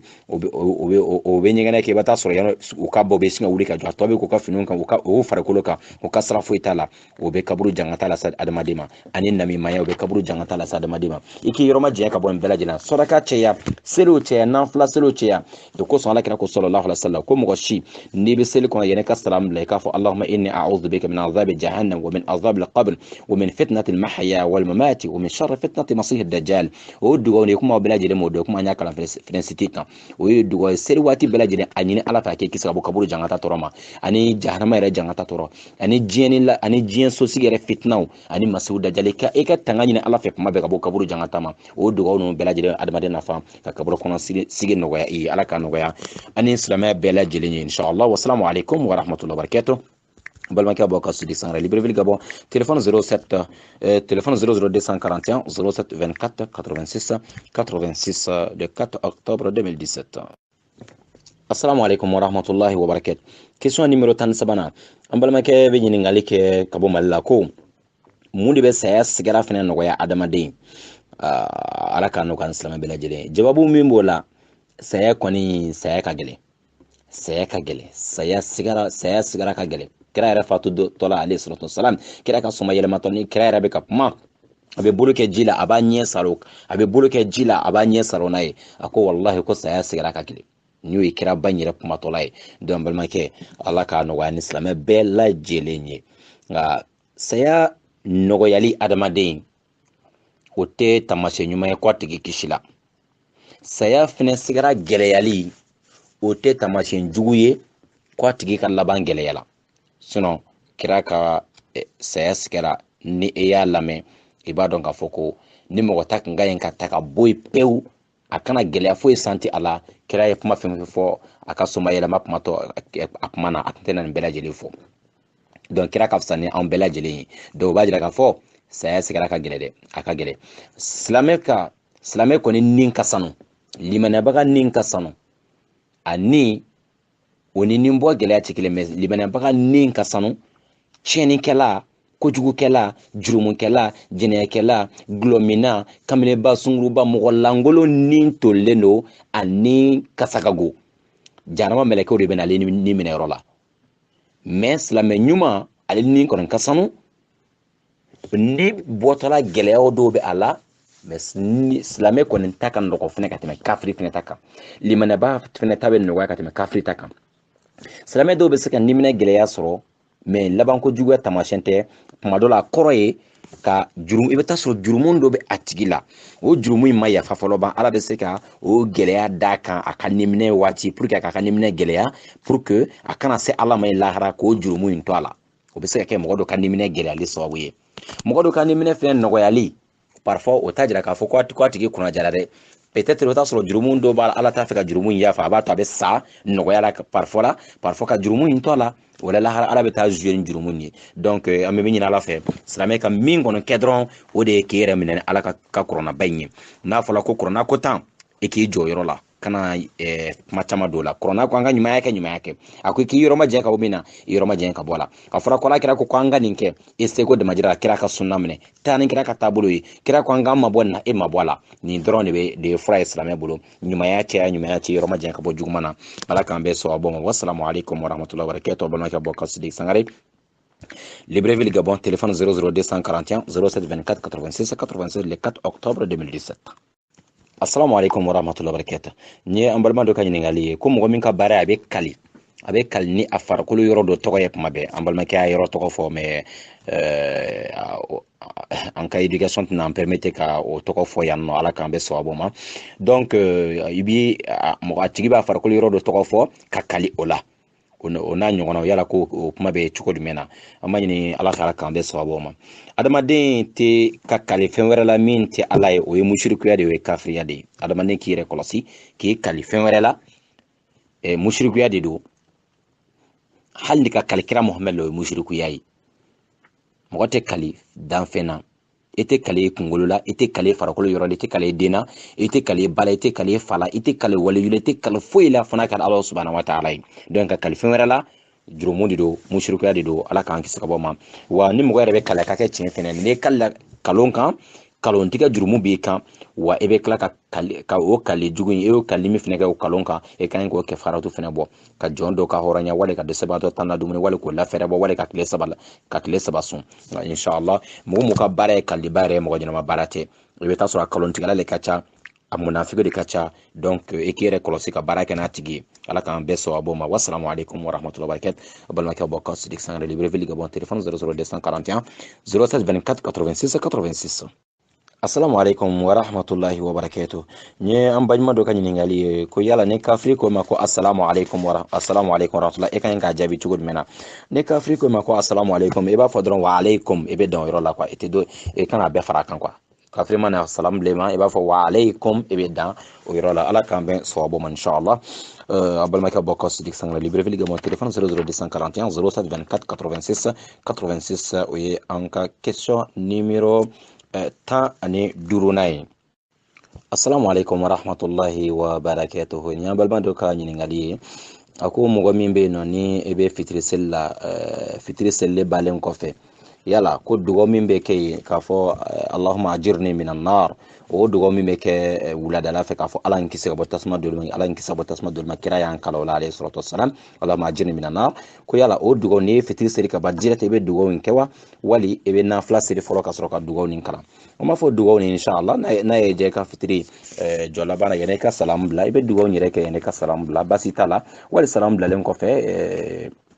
ebe si ka zikru munun ke ka dugo munun kala wati be se ka kala wati finana basi finana tara ne nyina no ko fajiri ne jo ne na fla finana sere ka ba na le je be se ka ke akunde ka ke inshallah su damne na fa ala ka be sawabo ma allahumma ajirni minan nar dugo nyum bade do bela jiden ki jantola ko ala nki se ka bo tasma toro ma c'est très très important ala ka be sawabo wassalamu alaikum wa rahmatullahi wa barakatuh ma ka bokas li sana libre vil gabon téléphone 00241 07 24 86 86. Assalamu alaikum wa rahmatullahi wa barakatuh. Question numéro tan wolon flana o de fle ko mogo min be ino inshallah ta'ala o be do misri kono téléphone bo bolo o te téléphone faga ni imam be sella no be sella kuma mena téléphone mana sonel damne o be soro ka brika téléphone ta o lu bo brika wuli min kew yala abe défaut do ka seli kono wa esko kan ka sujudu kewa o kibara be choko dumena ami min fofolo o reflex la mabela jenen kan ka hamini seli e ka seli dala kwa fo seli ka bonya silamɛ bolo de ni seli dɔgɔyara i bolo ka ba dɔrɔn o ye ala ko dɔgɔyalen de e bolo parce que silamɛ jɔsen duuru na ni seli bɔra a kɔnɔ dɔrɔn a tɔ si tɛ nafa ɲɛ tun donc mɔgɔ bɛ yen nɔ mɔgɔ minnu bɛ yen nɔ e ka dɔn k'a fɔ ala ye nin tigiw bagabaga k'a fɔ ko fa wailu lil musallina alladhina hum an salatihim sahun ko ale wailu jangata labɛn ka bila mɔgɔ ye mɔgɔ minnu bɛ seli négligé mɔgɔ minnu ye seli bɔ da la mɔgɔ minnu tɛ seli respecté o tɛ ruku bonya o tɛ sujudu bonya o bɛna seli yɛrɛ la o salibagatɔ la mɔgɔ min ma ko foyi yɛrɛ t'a la seli kɔni kɛra o bolo laada le o kɔni bɛna te parce que mɔgɔw bɛ na ni mana mɔgɔw bɛna fɔ ko mana donc seli t'olu bolo foyi ye quoi donc i ka dɔn ni mɔgɔ modèle ala ko wailu jangata labɛn k'o kɔnɔ o de kama e b'a lajɛ ani mɔgɔ minnu tɛ dinɛ kelen na chrétien parce que anw filɛ jamana minnu na chrétien jamanaw de don i bɛ taa sɔrɔ jɛmasidoya fɛ n'i mako jɔra ko i b'a tigi wele i b'a wele fo ka taa tile ban a ka téléphone bɛ sonné mɔgɔ ta wala a ka téléphone yɛrɛ tɛ sonné parce que o bɛ téléphone bila o bɛ téléphone bila o ka so kɔnɔ de jumasidoya tile bɛɛ o bɛ taa église la o tɛ taa ni téléphone yɛrɛ abada mais anw ka silamɛw bɛ na imamu bɛ kule k'a fɔ a ka téléphone faga a ka téléphone faga o bɛɛ lajɛlen na ni seli daminɛ i bɛ kɛ ka téléphone sonné kan mɛn minnu ko k'o ta ye kalo o tɛ sɔn ka taa ni téléphone yɛrɛ o ka église la yɛrɛ tuma dɔ la nka anw ka téléphone bɛ sonné misiri kɔnɔ yarabi ala k'an kɛ seli matarafabagaw ye ni seli bɔra mɔgɔ bolo da la silamɛya bɔra e bolo da la ye lahara i na taa ala sɔrɔ yen sabu i bɛ ɲininka baara fɔlɔ min na yanni lahara jɔ don o de filɛ seli yɛrɛ ni seli tiɲɛna a bɛɛ lajɛlen tiɲɛna ni cɛ o cɛ ko ma ko seli tɛ silamɛya ye wuli ka bɔ a kɔrɔ a bɛ kɛ nɛgɛ ka taa jahanama kɔnɔ dɛ parce que ni seli ma ɲɛ lahara don walahi ka baara bɛɛ lajɛlen tiɲɛna e kunna goyara o ye ta tiɲɛna ala k'an kɛ seli matarafabagaw ye wasalamu alaikum warahmatullahi wabarakatuh balimakɛ bɔ ka sidik sangara libreville gabon téléphone 00241 07 24 86 86. Assalamu alaikum wa rahmatullahi wa barakatuhu. Amma makɛ ka ɲininkali bɛ continue a ko yala ko nin tigi a ka seli bɛ tiɲɛna a bɛ birili min kɛ k'a ka téléphone ta mɔgɔ min ka téléphone bɛ sonné ka mɔgɔw to seli la a bɛ biri ka téléphone ta ka wuli yala ale y'o biri ka wuli min kɛ sujudu b'a kan wali sujudu ta kan an b'a fɔ a tigi ma seli respecté a nana ni téléphone sonné la seli kɔnɔ o tuma na a ye jurumu sɔrɔ o la nka a ye biri ka wuli min kɛ bada ta kan kabila ta kan sabu imam kɔfɛ mɔgɔ bɛ fili min kɛ ka biri ka wuli donc o tɛ foyi tiɲɛ ale ka seli la inshallah taala sujudu ta tigi kan o yɔrɔ in na ala k'an bɛ sɔn a ma bɛna ka bɔ ka sidi san yɛrɛ libreville gabon téléphone 00241 0724 86 86. Assalamu alaikum wa rahmatullahi wa barakatuhu. Mbade silamɛw ɲininkali wɛrɛ bɛ anw bolo nin yɔrɔ in na yan an ka ɲininkali numéro ɲininkali numéro 19 na inshallah ta'ala o de filɛ an balima dɔ a y'a jira k'a fɔ a ko différence jumɛn de bɛ nabiyu ani rasulu cɛ ciden ni nabiyu mun bɛ o ni ɲɔgɔn cɛ nabiyu ani rasulu différence jumɛn bɛ ciden ni o cɛ o tuma na an b'a fɔ ko nabiyu de ye mɔgɔ ye mɔgɔ min bɛ yen nɔ ni ala ye wahayu ji ka d'a ma ni sariya dɔ ye nka o sariya in ala t'a yamaruya ko a k'a lase mɔgɔ wɛrɛ ma donc o sariya min bɛ jigin ale yɛrɛ kan ala b'o ci min jigin ka d'a ma ale yɛrɛ de yamaruyala ko a ka baara kɛ n'a ye a ma yamaruya ko a k'a fɔ mɔgɔ wɛrɛ k'o t'i ka baara kɛ n'a ye nka ni a yamaruyala don min na ko a k'a fɔ mɔgɔ wɛrɛ ko a ka o ci lase mɔgɔ wɛrɛ ma o don a tigi bɛ bɔ nabiyuya degré la a bɛ se arasulu a bɛ se cidenya degré la o don ne parce que mɔgɔ fana tɛ kɛ ciden ne ma kɛ nabiyu ye cidenya bɛ daminɛ ni nabiyuya de ye n'i bɔra nabiyu degré la prophète degré de bɛ se messager degré ma n'i yamaruyala don min na ko i ka ci lase mɔgɔ wɛrɛ ma inshallah ala k'an bɛ sababu ma wassalamu alaikum warahmatullahi wabarakatuh balankɛ bɔ ka sidi sangare Libreville Gabon téléphone 00241 07 24 86 86. Assalamu alaikum warahmatullahi wabarakatuh. An ka question numéro mungana ko yala ko seli bɛ bɛn mɔgɔ kɔfɛ mɔgɔ min tɛ yani a bolo minɛ wa yala mɔgɔ bɛ se ka seli mɔgɔ kɔfɛ mɔgɔ min tɛ bolo minɛ seli la wa naam basi t'a la ka seli bolo minɛ bali kɔfɛ seli kɔnɔ basi foyi t'a la o tɛ foyi tiɲɛ e ka seli la inshallah taala a seli ka ɲi basi foyi t'a la ala ka ne ni aw bɛɛ sawabu ma. Wassalamu alaikum warahmatullahi wabarakatuh. Balankɛ bɔ ka sidi sangare Libreville Gabon téléphone 00241 07 24 86 86 a b'o cogo kelen filɛ na bolo minɛ bali fana bɛ se ka seli bolo minɛna kɔfɛ a tɛ foyi tiɲɛ ale fana ka seli la. Assalamu alaikum warahmatullahi wabarakatuh. Ɲininkali numéro 21 na ko mɔgɔ min bɛ yen nɔ ni e bɛ seli o bolo minɛ mais e jigilen kɔfɛ ka taa ruku kɛ n'e wulila ka bɔ ruku la yala bolo ka ɲi ka minɛ o yɔrɔ in na wa wali bolo ma ɲi ka minɛ tun e wulilen kɔfɛ ka bɔ ruku la bon hadisa o kumana a kan a sabatila ala kɛra ka hadisa dɔ la Sahal bun Sa'adi ani Wa'il bun Hajar radiyallahu ta'ala anhuma ani hadisa wɛrɛ la minnu y'a jira k'a fɔ ko min bɛɛlen don selibaga ye o de filɛ n'i kɔni jɔlen bɛ kuma o kuma seli la e ka e bolo minɛ e jɔlen seli kɔnɔ kuma o kuma e ka bolo minɛ donc e comme Ibn Baz y'a jira k'a fɔ cogo min na ko o jɔli nin kɔnɔ en tant que n'e jɔlen bɛ kuma na ka kɔn ruku ɲɛfɛ e jɔlen bɛ ka kalan kɛ o tuma na bolo minɛ donc a tilala k'a jira tun ko ruku fana kɔfɛ i bɛ jɔli min fana kɛ donc ko a ma ye a balila o yɔrɔ fana la ka bolo minɛ donc nin bɛ mun de jira yɔrɔ in na yan mɔgɔ min ye bolo minɛ parce que dɔnnibagaw ye fɔɲɔgɔnwali kɛ dɔw ko ruku kɛ kɔfɛ mɔgɔ ma ɲi ka bolo minɛ tun dɔw yɛrɛ ko ruku kɔfɛ en tant que ne jɔlen don hadisa min b'a jira ko e jɔlen chaque fois i ka bolo minɛ dɔw basé o hadisa in kan k'a fɔ hali ni ruku kɔfɛ i bɛ jɔli min kɛ ko i ka ɲi ka e bolo fana minɛ nka nin fila si kɛbaga tɛ fili la parce que bɛɛ ka prévu b'i bolo mɔgɔ min ye bolo minɛ ruku kɔfɛ a y'a kɛ ka da a ka prévu kan min yɛrɛ ma bolo minɛ ruku kɔfɛ a y'a kɛ ka da a ka prévu kan ni mɔgɔ fila bɛɛ lajɛlen ka seli ka ɲi wa bolo minɛ yɛrɛ fɛnɛ wa sunna de don seli jɔsen 14 dɔ la kelen tɛ donc wa fɛnɛ sunna gɛlɛn segin bɛ seli fɛnɛ kɔnɔ o dɔ la kelen tɛ inshallah mɔgɔ min bolo minɛ ruku kɔfɛ mɔgɔ ma bolo minɛ ruku kɔfɛ mɔgɔ fila kana ɲɔgɔn sama o yɔrɔ in nɔfɛ abadan a bɛɛ lajɛlen ka seli ka ɲi a bɛɛ lajɛlen ka prévu b'a bolo inshallah taala an bɛ min kɔni kɛ dɔrɔn o de ye fɛn o fɛn bɛ kɛ sababu ye ka ɲɔgɔn kanu ka ɲɔgɔn minɛ ka o sabati aw ni ɲɔgɔn cɛ an bɛ taa n'o siraw ye en tant que ni fɛnw tɛ min yɛrɛ ye seli a selekeba dɔ ye wali silamɛya jɔlen bɛ fɛn minnu kan wali seli yɛrɛ jɔlen bɛ fɛn minnu kan n'o n'a ɲɔgɔnnaw tɛ minnu ye yani forow ye tagabolo yɔrɔ fitinin fitininw ye seli kɔnɔ inshallah taala donc minnu kɛli a n'a kɛbaliya tɛ seli tiɲɛ inshallah donc min y'a faamu cogo min o b'a ka baara kɛ ten inshallah toujours an bɛ an ka kanu kan an bɛ fara ɲɔgɔn kan toujours k'an ka silamɛya kɔrɔta inshallah basi t'a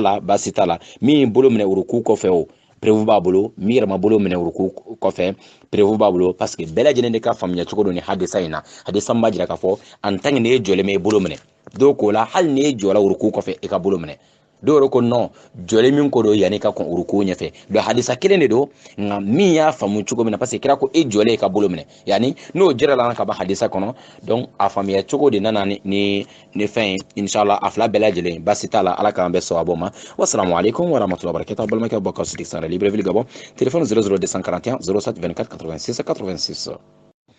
Assalamu alaikum warahmatullahi wabarakatuh. Ɲininkali numéro 22 baden o de filɛ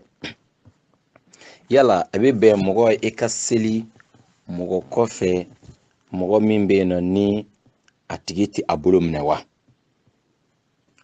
balimakɛ ka ɲininkali filɛ est ce que mɔgɔ bɛ se ka seli mɔgɔ kɔfɛ mɔgɔ min tɛ a bolo minɛ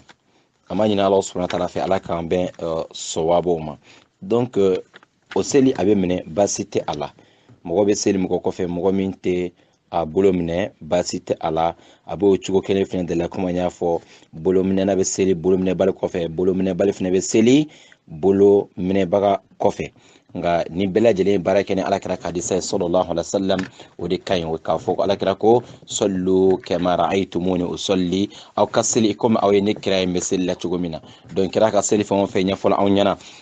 an bɛ taa sɔrɔ kira tun bɛ bolo de minɛ donc bɛɛ lajɛlen an ka kira kopiye o de cɛ ka ɲi nka mɔgɔ min ma bolo minɛ e ka seli o kɔfɛ a tɛ foyi tiɲɛ e ka seli la ala k'an bɛ sababu ma inshallah wassalamu alaikum wa rahmatullahi wa barakatuh a balimakɛw b'aw ka seli san yɛrɛ libreville gabon téléphone 00241 07 24 86 86 wassalamu alaikum wa rahmatullahi le 4 octobre 2017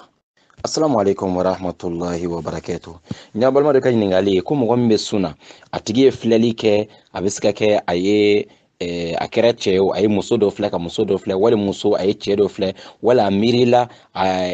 miiri cogo la min kɛra sababu ye ji bɔla a tigi la donc yala ko o tigi a ka sun kibaruya bɛ cogo jumɛn na an b'a fɔ min bɛ bɔ a tigi la d'abord o filɛli modèle e bɛ sunna wali e tɛ sunna o ye haramu ye silamɛ cɛ kan o ye haramu ye silamɛmuso kan nka ni a tigi bɛ sunna ni ji bɔla la n'a sɔrɔla maziyu de don o ye maziyu ye ale ni maniyu tɛ kelen ye donc ni maziyu de don o tuma na o ye liquide dɔ ye min bɛ bɔ ka kɔn maniyu ɲɛfɛ o tuma na a tigi ale ka sun kibaru ni anw y'a lajɛ kuma caman fɔla o yɔrɔ in na dɔnnibagaw bolo o ye jumɛn ye i bɛ taa sɔrɔ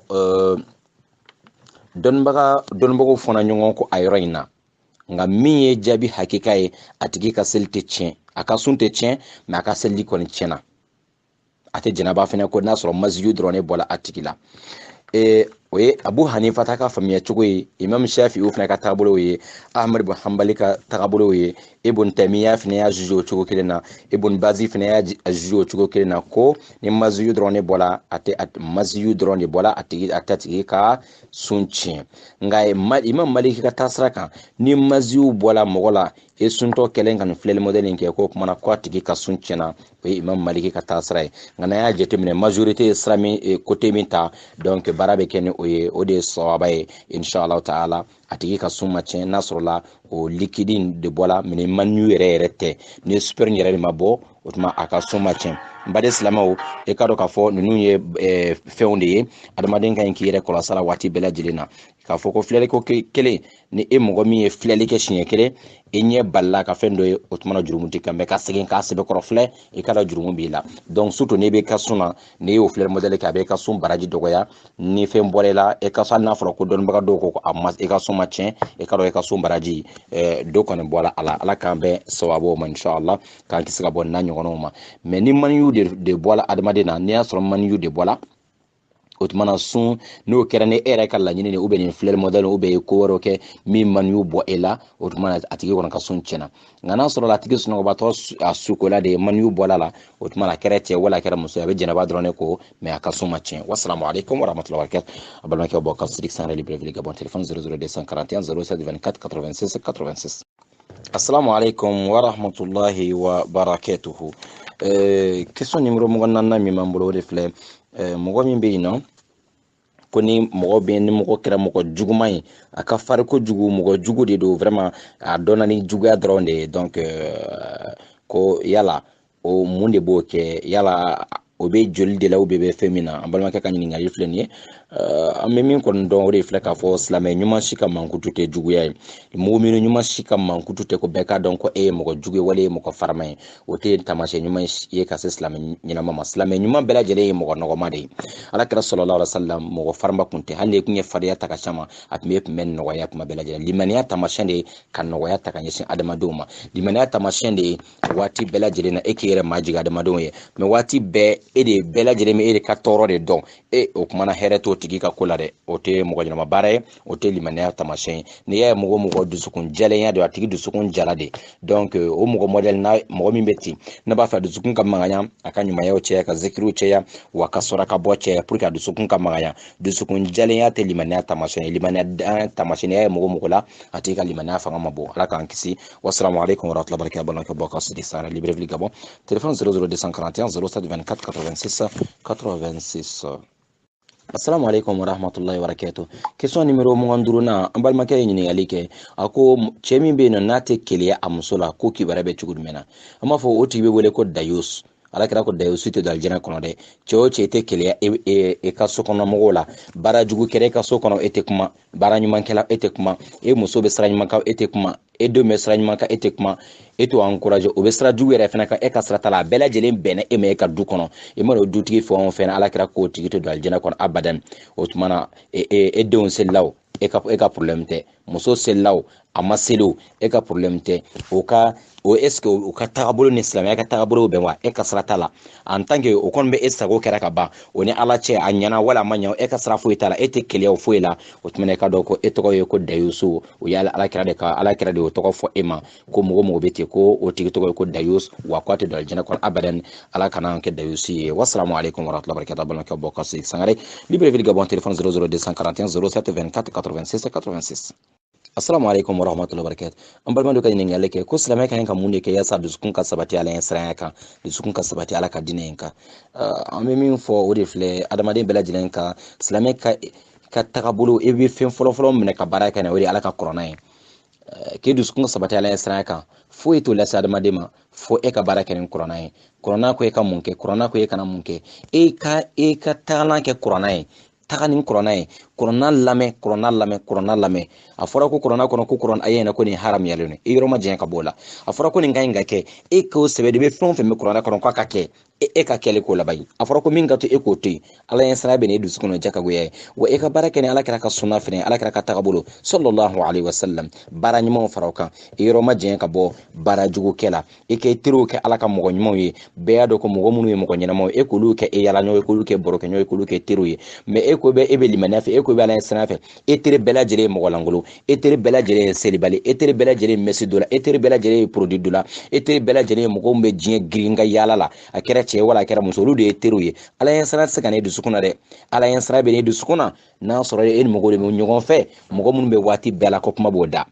o bɛ mɔgɔw sama ka taa ala ko kɛ yɔrɔ la e yɛrɛ ko bɛ yen nɔ kuranɛ ka di e ye ala kɛra ka taabolo ka di e jɛ ka goya ala ɲɛ sira bɛ de dusukun na ani ka to ka dugawu dɔ kɛ i n'a fɔ rabbana la tuzigh qulubana ba'da idh hadaytana o dugawu ala i kana an dusukun tiɲɛ ka bɔ limaniya kɛ kan e kɛlen kɔfɛ ka anw kanda ou bien kira bɛ to ka dugawu min fɛnɛ kɛ o de fɛ ya muqallibal qulub ثبت قلبي على دينك يا رامي دسكون يلما مساين دسكون سباتي كدينك يا مقلب القلوب ثبت قلبي على دينك يا مقلب القلوب ثبت قلبي على دينك مسا مي دسكون يلما تشوغو من كدي ندسكون سباتي كدينك ina fayin dugo min fene kalanga groupe in kan chugo min inshallah au ka sega kan au ba réviser au ka durusi au ka toka baraka na hadisa ala kan be sawabu ala kan dusukun sabati ala insran ka dinen kan wassalamu alaikum wa rahmatullahi wa barakatuh banaka boko sidik Sangare Libreville Gabon téléphone 00241 07 24 86 86. Assalamu alaikum wa rahmatullahi wa barakatuh nyambal make do kan ningali an ka question numéro mo ngana ngolo flana ako mɔgɔ duni dugawu minnu bɛ kɛ den kuranin n'a fɔra ko dɔ jigila mɔgɔ bɛ dugawu minnu kɛ ko ala ka den kɛ silamɛ donc ko est-ce que o ye kuma in fɔcogo ɲuman ye wali fɔcogo wɛrɛ bɛ a la donc an bɛ min fɔ dɔrɔn o de filɛ alhamdulillah ala kɛra y'a jira an na alayhi salatu wasalam ko den fɛn o fɛn bɛ wolo ka na diɲɛ kɔnɔ ko a bɛɛ lajɛlen bɛna silamɛ de a bɛɛ lajɛlen silamɛlama de bɛna déjà o de k'a fɔ ala ka kɛ silamɛ a silamɛyama yɛrɛ nana silamɛ de déjà den bɛɛ hali kafiri jo sɔnna n'a ye den wolo sa den ye silamɛ de sur place den silamɛlama nana donc den masa de bɛ den ka diinɛ changer ni den wolola ka na masaw sɔrɔ sira min kan den m'o sira ne ta n'a y'o sɔrɔ gulɔmin sira kan a bɛ gulɔmin n'a y'o sɔrɔ misiri ta sira kan a bɛ taa misiri la n'a y'o sɔrɔ église ta sira kan a b'o de kan donc mais den bɛɛ lajɛlen bɛ na silamɛya ka na cogo di donc an bɛ se k'a fɔ ko dugawu in kɛcogo ɲuman ye min ye k'a fɔ ala ye dɔrɔn k'a fɔ ala ka den nin sabati silamɛya kan an bɛ se k'o de fɔ parce que den bɛ silamɛlama bɛ na déjà mais an bɛ de la dugawu na mais an kɔni ka jateminɛ na i ka ɲi k'a fɔ de ko ala ka sabati silamɛya kan parce que dɔw nalen kɔfɛ ka kɛ silamɛ mais u bɛna kɔrɔ kuma min na u bɛ tila k'u ka diinɛ bila tun an bɛ segin a kan hali den fa hali n'a sɔrɔ pasitɛri de don a bɛ egilizi de la den ni silamɛlama de nana dɛ a mansa n'a kɔrɔla a bɛna mansaw ye min sira min kan a b'o de ta mɛ den yɛrɛ dɔ yɛrɛ bɛ yen nɔ a bɛ wuli ka mansaw sɔrɔ misiri kɔnɔ mɛ a bɛ wuli a bɛ ban seli la a bɛ sira wɛrɛ ta sira min ka d'a yɛrɛ ye donc an bɛ min fɔ dɔrɔn o de k'a fɔ ala ka den sabati silamɛya kan ala k'a sabati silamɛya kan donc a kana bɔ parce que silamɛ do déjà a kana bɔ a kan a ka sabati a la ani k'a kɛ silamɛya kɔrɔtabaga ye inshallah o n'a ɲɔgɔnnaw sinon n hakili la o de kɔni y'a fɔ cogo ɲuman ye ala k'an bɛɛ sababu ma wassalamu alaikum warahmatullahi wabarakatuh balimakɛ bɔ ka sudi sara Libreville Gabon téléphone 00241 07 24 86 86 assalamu alaikum warahmatullahi wabarakatuh ɲan balima dɔ ka ɲininkali ye a ko e mɔgɔ min bɛ ni jɛnaba nɔgɔ ye e sɔrɔ jɛnaba ye sɔrɔ mɛ e bɛ yɔrɔ de la e balimaw bɛ e teriw bɛ wali o n'a ɲɔgɔnnaw sigiɲɔgɔnw bɛ yen nɔ mɛ ni e donna ɲɛgɛn na ka taa e ko sɛrɛvɛti t'i bolo ka pour que ka e fari ja ni ɲigilen bɔra sisan e teriw wali balimaw o kuma dɔ la o bɛ se ka e ɲininka o maloya ɲɛsiraya kama ko e sɛgɛ bɛ bɛn e ye e ka jɛnaba koli to yen o la ni waati min na ni yɔrɔw cogo ɲɛna e bɛ se ka sɔrɔ k'e ka jɛnaba ko ka e ka seli fana lansara kɛ en gros ye k'o fara ɲɔgɔn kan parce que maloya ɲɛsiraya kama yala ko bɛ bɛn sariya la wa an b'a fɔ hali kɛlɛ bilen cɛ ma hali ni marifakisɛ de bɛ jigile kan seli retardeli tɛ bɛn sariya la an b'a fɔ an balimakɛ o ye filiba de ye seli tɛ se ka retarder o kama dɛ maloya fɛn o fɛn bɛ kɛ sababu ye ka mɔgɔ bali k'ala bato o tɛ maloya ɲuman ye dɛ o ye maloya juguman de ye o tɛ maloya ɲuman ye silamɛ ka ɲi ka maloya mɛ ni maloya modèle ko tɛ maloya fɛn o fɛn bɛ e bila jurumu kɛli la o tɛ maloya ɲuman ye maloya fɛn o fɛn bɛ e bali ka diinɛ ɲɛɲini o tɛ maloya ɲuman ye maloya fɛn o fɛn bɛ e pousser ka taa ala kota de kɛ ala kota ye jumɛn ye ka seli retarder maloya dɔ kama ni jɛnaba ko mɔgɔw bɛ na ye ayi i bɛ maloya ala ma kana maloya adamadenw ma i bɛ maloya ala de ma ka seli ni ma seli k'a kuma na e ka ɲi ka maloya k'a fɔ ala min ne dan ala ko n ka seli a kuma na ne ma maloya ala ma ne maloya adamadenw ma o kɔrɔ ye ma siran ala ɲɛ siranna adamadenw ne ye e ka dɔn o ye jurumuba de ye hali y'o marifakisɛ cɛ ma hali ni jugu b'i kɔfɛ ni marifa ye a bɛ i kɔfɛ ni bese i bɛ ka boli seli ɛri mana se e bolitɔla bɛ ka seli kɛ o seli kɛcogow bɛ yen donc o b'a jira k'a fɔ foyi tɛ nunzura foyi tɛ adamaden kan min b'a tɔ ko e bɛ seli retarder surtout k'a kun kɛ nin ye donc nin yɛrɛ tɛ se ka ɲɛfɔ a kɔnɔ an b'a ɲini an balimakɛ fɛ o de k'a fɔ a ka dɔn k'a fɔ ko nin tɛ nunzura ye n'i ye seli retarder kama e ye jurumuba de kɛ donc e bɛ se ka jɛnaba koli retarder jɛnaba koli bɛ se ka retarder mais seli kuma kana sɔrɔ e ma jɛnaba ko dɛ jɛnaba koli bɛ se ka retarder a dɔ ye jumɛn par exemple mɔgɔ min ni dilan tɛmɛna a n'a furu ɲɔgɔn cɛ su kɔnɔ n'a ye jɛ su tɔ bɛɛ lajɛlen kɛ i bɛ taa seli fitinin ta dɔrɔn i bɛ se ka dan n'i ka jɛnaba ye nɔgɔ ye fo ni fajiri surunyana i bɛ se ka e ka jɛnaba ko o e jɛnaba yɛrɛ retarder baasi t'o n'a ɲɔgɔnnaw la wala jɛnaba ye sɔrɔ seli ɛri dɔ ni dɔ cɛ e ye jɛnaba to e yɛrɛ la mɛ yanni seli ɛri kuma yanni seli bɛna se par exemple jɛnaba ye sɔrɔ seli fana selilen kɔfɛ n'a ye jɛ i bɛ to ye jɛnaba ko bali kɛ mɛ ni lansara kuma bɛ yen ka se dɔrɔn i bɛ ka jɛnaba ko k'i ka lansara seli jɛnaba yɛrɛ retardeli tɛ baasi ye mɛ ni ani ka seli de retarder jɛnaba koli kama o ye jurumuba de ye hali n'a sɔrɔ ji de tɛ yen a fɔra e ma ko i ka tayammum kɛ inshallah bon nin condition in fana na ka ji to ye k'a fɔ i maloyara mɔgɔw de ma tayammum fana tɛ se ka ɲɛ o yɔrɔ la ala k'an bɛɛ sababu ma assalamu alaikum wa rahmatullahi wa barakatuh balimakɛ bɔ ka sudi sanra Libreville Gabon téléphone 00241 07 24 86 86 assalamu alaikum wa rahmatullahi wa barakatuh n ye ɲininkali numéro 29 na an balimamuso da an balima dɔ ye ɲininkali kɛ a ko yala mɔgɔ minnu bɛ furu kɛ i bɛ taa sɔrɔ cɛ bɛ jamana dɔ la muso bɛ jamana dɔ la o ye muso ɲini cɛ ye cɛ bɛ yɔrɔ wɛrɛ muso bɛ yɔrɔ wɛrɛ i bɛ taa sɔrɔ ko o bɛ silamɛ furusiri kɛ sari o bɛ furu siri parce que silamɛya kɔnɔ u bɛ furu siri bon furu bɛ siri ka cɛ to yɔrɔ dɔ la ka muso to yɔrɔ dɔ la bon ɲininkalikɛla y'a jira k'a fɔ o tɛ muso kun datugu o tɛ cɛ kun datugu donc o bɛ t'o la ten ka na muso bila ka taa di cɛ ma cɛ bɛ yɔrɔ min na k'a sɔrɔ o si kun ma datugu o m'o si lasigi en même temps i bɛ taa sɔrɔ olu bɛ continuer u bɛ kɛ denw kɛ ten k'a sɔrɔ o ma sigi o m'o ka tile 7 sigi kɛ wala o kun ma datugu yala o furu in bɛ jateminɛ furu ɲuman ye wa wale erreur bɛ sɔrɔ o furu in kɔnɔ an b'a fɔ ko ɲininkalikɛla a ka ɲininkali nafa ka bon ala k'an nasara inshallah o min filɛ nin ye baasi foyi tɛ nin na furu bɛ fɛn minnu ɲini sariya minnu bɛ furu kɔnɔ furu condition furu yɛrɛ ɲali condition o dɔ ye bana tɛ cɛ la min b'a bali ka furu kɛ, bana tɛ muso la min b'a bali ka furu. Muso ka waliyu bɛ, muso ka somɔgɔw jɛnɛ furu ye, cɛ somɔgɔw bɛɛ lajɛlen jɛnɛ furu ye, furu nafolo ko o bɛɛ lajɛlen dafara. Furu bɛ jɔ fɛn minnu kan n'o bɛɛ lajɛlen dafara ka ban. Furu sirila cɛ bɛ o cɛ tɛ o bɛ jamana wɛrɛ o tɛ jamana wɛrɛ la o, baasi foyi t'o la, problème foyi t'o la. Mais ka cɛ kun datuguni ka muso kun datugu o y'an ka laadaw ye. Olu y'an ka laadaw ye. Ninnu tɛ furu ɲali a n'a ɲabaliya, sariya tɛ ninnu dɔn furu ɲali ko ye, wali furu ɲabaliya kunkolo datugu ni sigili ladali. O ye an ka laadala fɛnw n'an ka coutume fɛnw de don. Dɔw b'a la olu yɛrɛ ye haramu ye, olu yɛrɛ ma ɲi ka kɛ yɛrɛ. An ka coutume dɔw bɛ kɛ furu kɔnɔ olu ye haramu yɛrɛ de ye. Mais dɔw b'a la olu tɛ haramu ye, nka anw t'a fɔ ko silamɛya de ye anw bila o la. Coutume yɔrɔ dɔw bɛ yen olu a bɛɛlen don silamɛya ma haramuya, mais silamɛya de ma anw bila la. Mais dɔw yɛrɛ fana b'a kɔnɔ olu fana ye haramu ye fana, mais an ka ɲi ka an yɔrɔ ma janya ka bɔ minnu na. I n'a fɔ ɲɔgɔn lɛbu fɔw o n'a ɲɔgɔnnaw, muso sɔrɔla so dɛ ka bɔ ni fini jɛma ye k'a bɛ aw k'a kɛ to ka joli jira mɔgɔw la. Ninnu ye haramu bilen de ye minnu bɛ an ka coutume kɔnɔ ni mɔgɔw b'a kɛ furuko la. Fɛn caman bɛ furu waatiw la, maɲabaga dɔw bɛ yen ala k'an bɛɛ sababu ma. A dɔw bɛ fɛn dɔw kɛ, a dɔw bɛ ko dɔw kɛ, dɔw bɛ mɛrɛ de, dɔw bɛ nɔrɔ kɔɲɔkɛ ni kɔɲɔmuso ka fenêtre la. Maɲabaga dɔw bɛ nɔrɔ o ka porte la k'a dɔn kuma mɛn ka fɔ, k'a dɔn ko min bɛ ka kɛ chambre kɔnɔ. Nin bɛɛ lajɛlen lahara jɔ don. Wallahi hali e ka sɔn diɲɛ kɔnɔ ka nɛgɛji suru e kulo kɔnɔ, o ka fisa e k'e nɔrɔ kɔɲɔkɛ ni kɔɲɔmuso ka porte la, parce que k'o tɔgɔ ye ko e maɲabaga, i b'a fɛ k'a dɔn min kɛra dugu mana jɛ ka sɔrɔ ka ɲɛfɔli kɛ. Olu n'a ɲɔgɔnna minnu filɛ ninnu tɛ sariya kɔnɔ dɛ, olu ye haramu de ye. Alakira sallallahu alaihi wasallam a ye furu dɔ kɛ k'alakira to Madina, ka muso in yɛrɛ to jamana jumɛn na, k'a to Habasha. Alakira ye furu kɛ an ba dɔ bɛ a furu la ka yani Najashiw de a furu nafolo ani ka furu ko bɛɛ lajɛlen ɲɛbɔ o jamana na, ka sɔrɔ ka muso bila kana di alakira ma sallallahu alaihi wasallam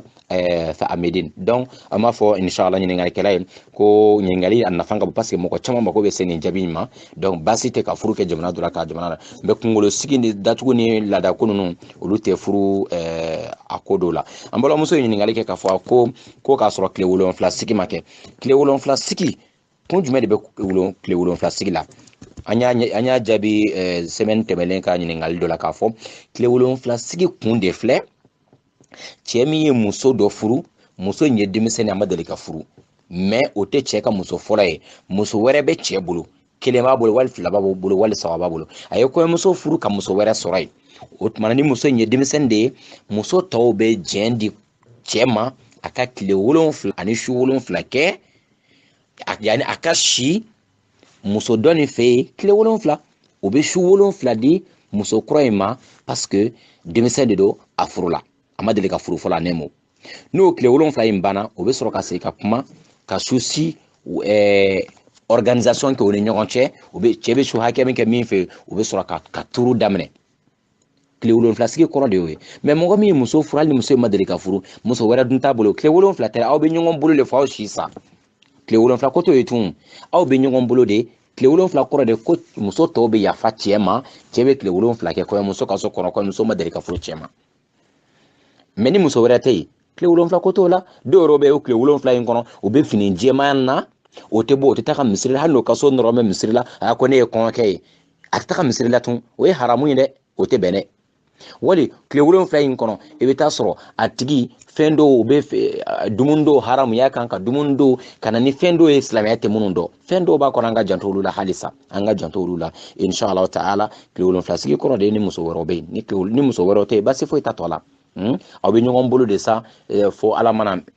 min latigɛ. Mais n'a sɔrɔla cɛ ye muso min furu, muso wɛrɛ dun bɛ cɛ bolo déjà, a ye min furu n'a sɔrɔ o delila ka furu cɛ ma déjà, o tuma na muso tɔw bɛ tile 3 di cɛ ma, a b'o kɛ o muso kura in ka so kɔnɔ, mais ale delila ka furu cɛ ma, a bɛ tile 3 de k'o ka so kɔnɔ. O tile 3 kɔfɛ o bɛ sɔrɔ ka susi tilan o ni ɲɔgɔn cɛ sisan. Mais n'a sɔrɔla e ye muso fɛnɛ furu, muso min delila ka furu cɛ ma, a mana muso wɛrɛ sɔrɔ e bolo, tile 3 ko kuma t'o la. Donc aw kɔni bɛ ɲɔgɔn bolo sa fɔ ala mana min kɛ.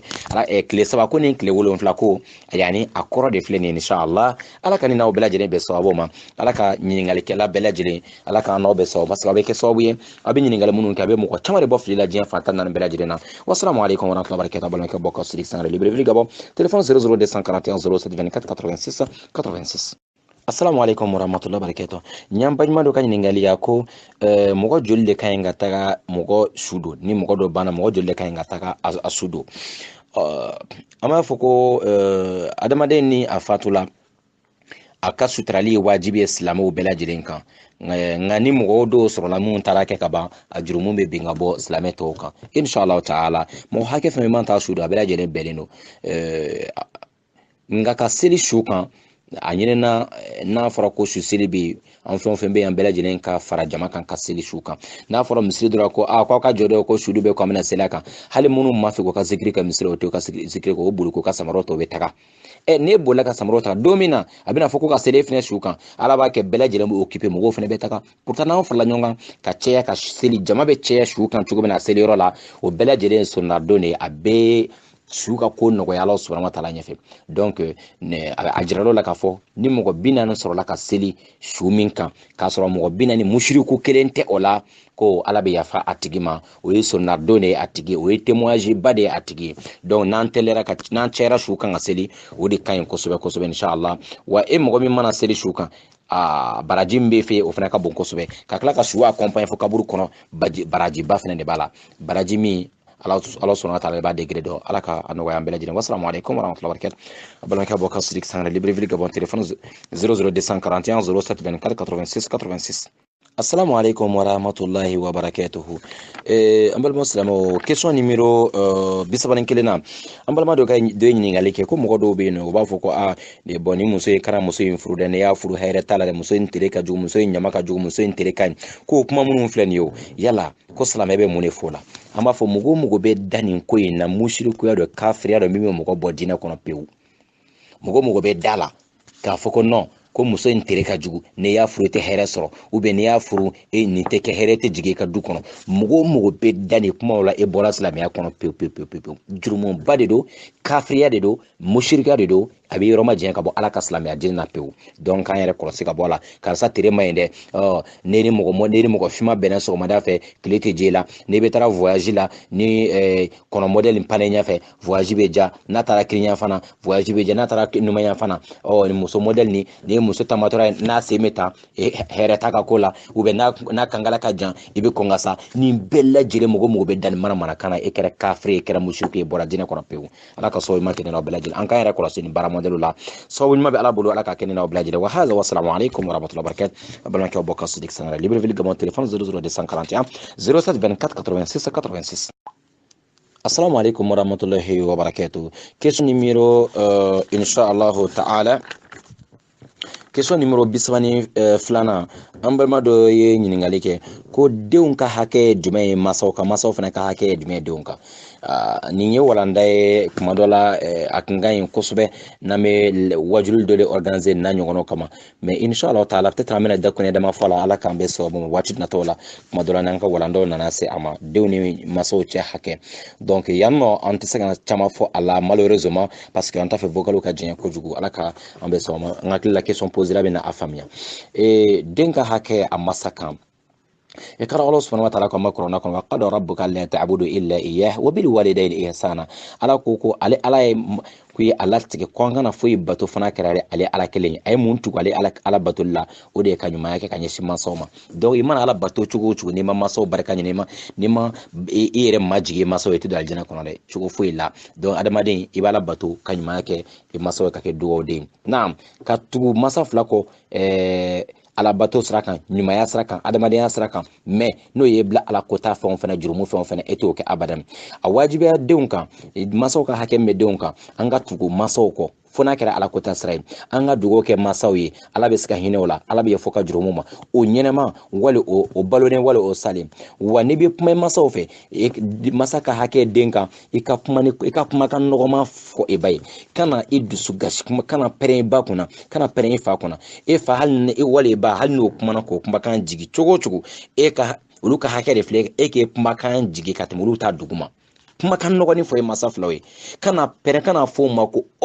papa yɛrɛ ye ne sɛgɛn mama ye ne k'o dɔrɔn fɔ e da la dɔrɔn i kɛra dangaden parce que ala ko ma kɔrɔ wala yataqul lahum uffin k'a fɔ dɔrɔn ne ba in yɛrɛ kɔni an ka levi yɛrɛ kɔni an ka la yɛrɛ kɔni o ye kɛlen dangaden dɛ ala k'an kisi ka bɔ a tɔɔrɔ ma a b'o cogo kelen de la ni i masa fila aw bɛna sigi e ba ye fa aw bɛna sigi sigiyɔrɔ kana sigi ka kɔn ɲɛfɛ ayi a t'o de ka sigi fɔlɔ e kana taama o ɲɛfɛ o y'o bɛɛ ka hakɛ kan kana taama i ba ɲɛfɛ kana taama i fa ɲɛfɛ o man ɲi silamɛya kɔnɔ donc a b'o cogo kelen de la e kana o sɔsɔ baara ɲuman foyi la a b'o cogo kelen de la ni an ye n bɛɛ lajɛlen lajɛ i kana to e furumuso o ka kɛ sababu ye e k'i ba sɔsɔ wali k'i fa sɔsɔ wali kana to e teri ka kɛ sababu ye e teriw ka kɛ sababu ye e k'i ba dɔgɔya wali k'i fa dɔgɔya nin bɛɛ lajɛlen masa ka hakɛ filɛ den kan i b'a dɔn cɛ dɔ bɛ yen nɔ a nana dama kasi alakira la sallallahu alaihi wasallam k'a fɔ ko ale fa ka warako ka jugu kojugu ko ale fa kɔni b'ale ka nafolo de tiɲɛ b'ale ka nafolo minɛ ale la waati bɛɛ lajɛlen na alakira sallallahu alaihi wasallam yara ka cɛ jaabi jibrila jigila joona joona kana jaabi di alakira ma alakira sigilen kasi no waati bɛɛ lajɛlen na a ko cɛ ma a ko wuli i ka taga e ka nafolo aw bɛɛ lajɛlen ye e fa ta ye a ko denkɛ ma e ne ka nafolo bɛɛ kuni ju t'a la donc e ne ka nafolo ko e fa bɛ k'e ka nafolo do tiɲɛ o ta ya o kuma e yɛrɛ ne ka nafolo bɛɛ ye fa ta wuli ka taa ni ala kɛra juma in kɛ nin cogo de la donc o yɔrɔ in na den bɛɛ lajɛlen ka ɲi ka dɔn e ka ɲi ka min kɛ inshallah ta'ala wa a b'o cogo kelen de la ala kɛra o kiriw tigɛ o cogo in na bɛn'an y'a lajɛ tun ala kɛra y'a jira alayhi salatu wasalam ko mɔgɔ halakila mɔgɔ kunnangoya mɔgɔ ta tiɲɛna mɔgɔ min e masa fila kɔrɔla o kɔrɔlen ye wali o fila do kɔrɔla e bolo e ma se k'olu barika ɲini ka don alijɛnɛ kɔnɔ ko e kɔni ta kɛra ta tiɲɛ ani bɔnɛ ye e masa fila do kɔrɔla e bolo wali o fila do kɔrɔla e ma se ka don alijɛnɛ kɔnɔ ko e ka alijɛnɛ de filɛ e bolo tan dɛ e ka alijɛnɛ de filɛ e bakɔrɔba in ye bolo e ka alijɛnɛ de filɛ e fakɔrɔba in ye n'i ma se ka don alijɛnɛ kɔnɔ ko kumana ko e ta kɛra ta tiɲɛ ani bɔnɛ ye ya rabbi o b'a dɔn k'a fɔ ko alijɛnɛ a bɛ sɔrɔ masa bato fɛ ala ni ala bato n baden silamɛw a b'o cogo in de la mais denw fana ka hakɛ jumɛn bɛ faw kan oui den ka hakɛ min bɛ fa kan a fɔlɔ fa ka muso ɲuman ɲini e ka diinɛtigi ɲini mɔgɔ min bɛ yen ni diinɛ b'a bolo mun ni problème b'an ka furu caman kɔnɔ bi furu caman kɛla cɛnja nɔfɛ furu caman kɛla ko wɛrɛ nɔfɛ anw ɲinɛna diinɛ kote kɔ pewu furu balen kɔfɛ ni muso bana seli la dɛ ni muso bɛ mɛsi don dɛ ni muso ma sɔn ka produit bila dɛ a b'a furu tuma min na e ma de mɛsi ye ɲɔgɔn fɛ e b'a dɔn k'a fɔ ko nin diinɛ tɛ fankelen na e bɛ muso in furu tuma e ma bilelen coro wa e yɛrɛ y'a dɔn k'a fɔ ko nin diinɛ tɛ fankelen na e bɛ muso in furu tuma min na est ce que e y'a ɲininka n'a bɛ seli e bɛ muso in furu tuma min na est ce que y'an kɛ k'a ka diinɛ ko la e y'a furu ten parce que i b'a fɛ ka muso furu donc ni o nana kɛ fɛn dɔ ye sa ko ni muso banana non karamɔgɔ jalaki dɛ e yɛrɛ kun jalaki donc o ye den ka hakɛ min masa kan o ye fa bɛɛ lajɛlen ka muso ɲuman ɲini ka furu n'i ye muso ɲuman furu o la o muso in bɛ kɛ du yɛrɛ subasement ye den min bɛ na dɔrɔn den bɛ ladolo ko ɲuman sɔrɔ den bɛ n'a sɔrɔ terrain préparé la déjà a bɛna sɔrɔ i ye kɛnɛ ka ɲi déjà o la sisan den ka hakɛ filanan min ɲini fa fɛ ani ba fɛ o de ka tɔgɔ ɲuman da den na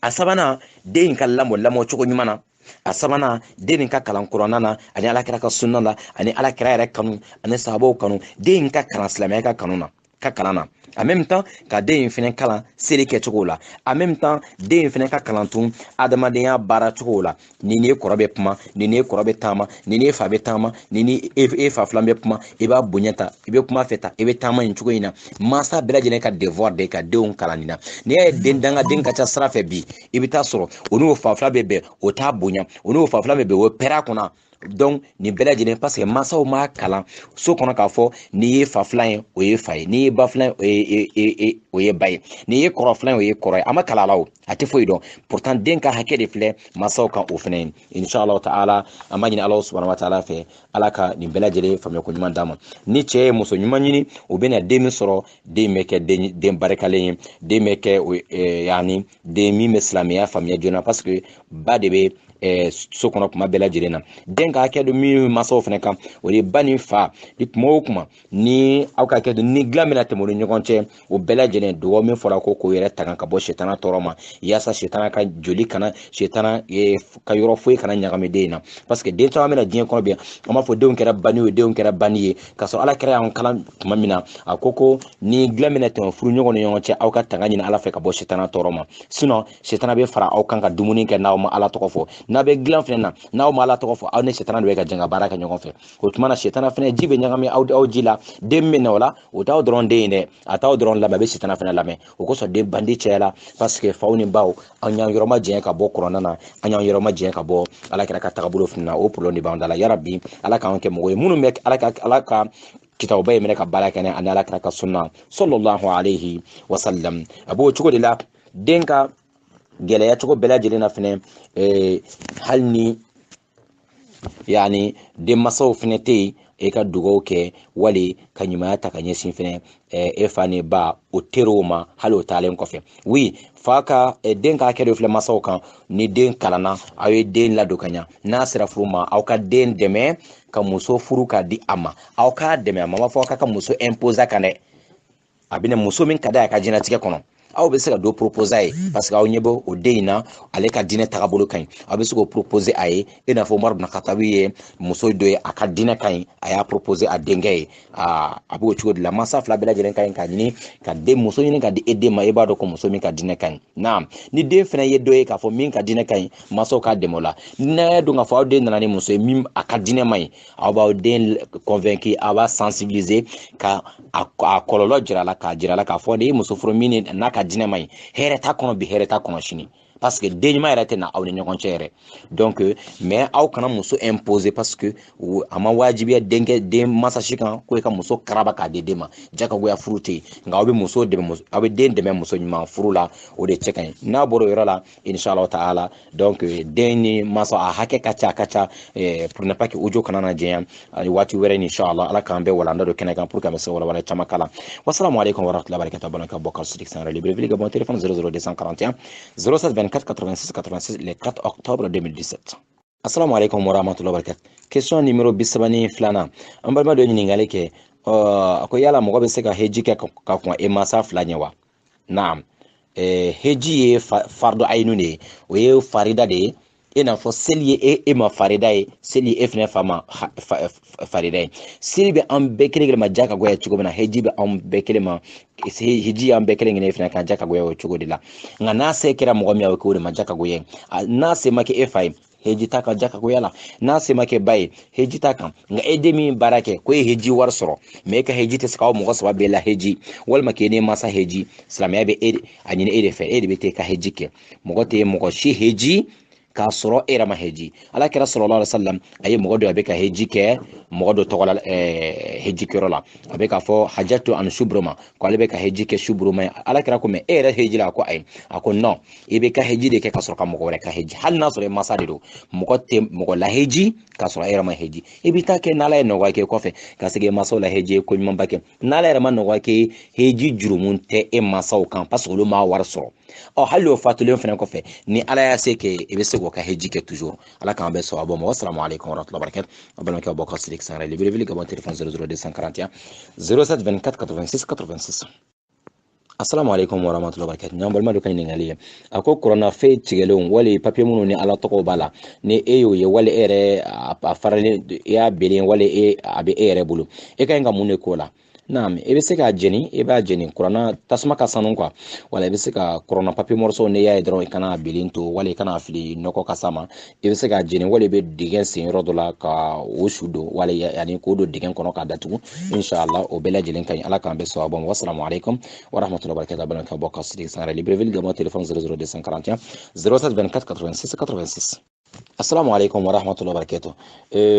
an ka question numéro 34 wala an balima dɔ ɲininkali kɛ ko mɔgɔ min bɛ yen nɔ ni wala ko silamɛ ka ɲi ka mun de kɛ k'e ka diɲɛ sosigi e ka avenir diɲɛ in kɔnɔ quoi silamɛ ka ɲi ka mun de kɛ ni n y'a ka ɲininkali faamu kosɛbɛ e ka ɲi ka mun de kɛ e ka avenir ye diɲɛ in kɔnɔ nga kila koni ni ɲininkali faamuya nga kila an balimakɛ kan ka ɲininkali kɛ lahara avenir de la parce que silamɛ ka diɲɛ so sigi avenir hakika yɛrɛ avenir tiɲɛ yɛrɛ o ye lahara ta de ye mɔgɔ kan k'i ka lahara de ɲɛ sigi diɲɛ tɛ foyi ye n balimakɛ wallahi diɲɛ tɛ foyi ye diɲɛ avenir tɛ foyi de ye a bɛ se ka kɛ n'an ma ka ɲininkali faamuya i bɛ hakɛ to kuma wɛrɛ i bɛ se ka a expliquer ka ɲa diɲɛ sosigi avenir mɔgɔ bɛ gira nɔfɛ i bɛ fili kɔnɔ dɛ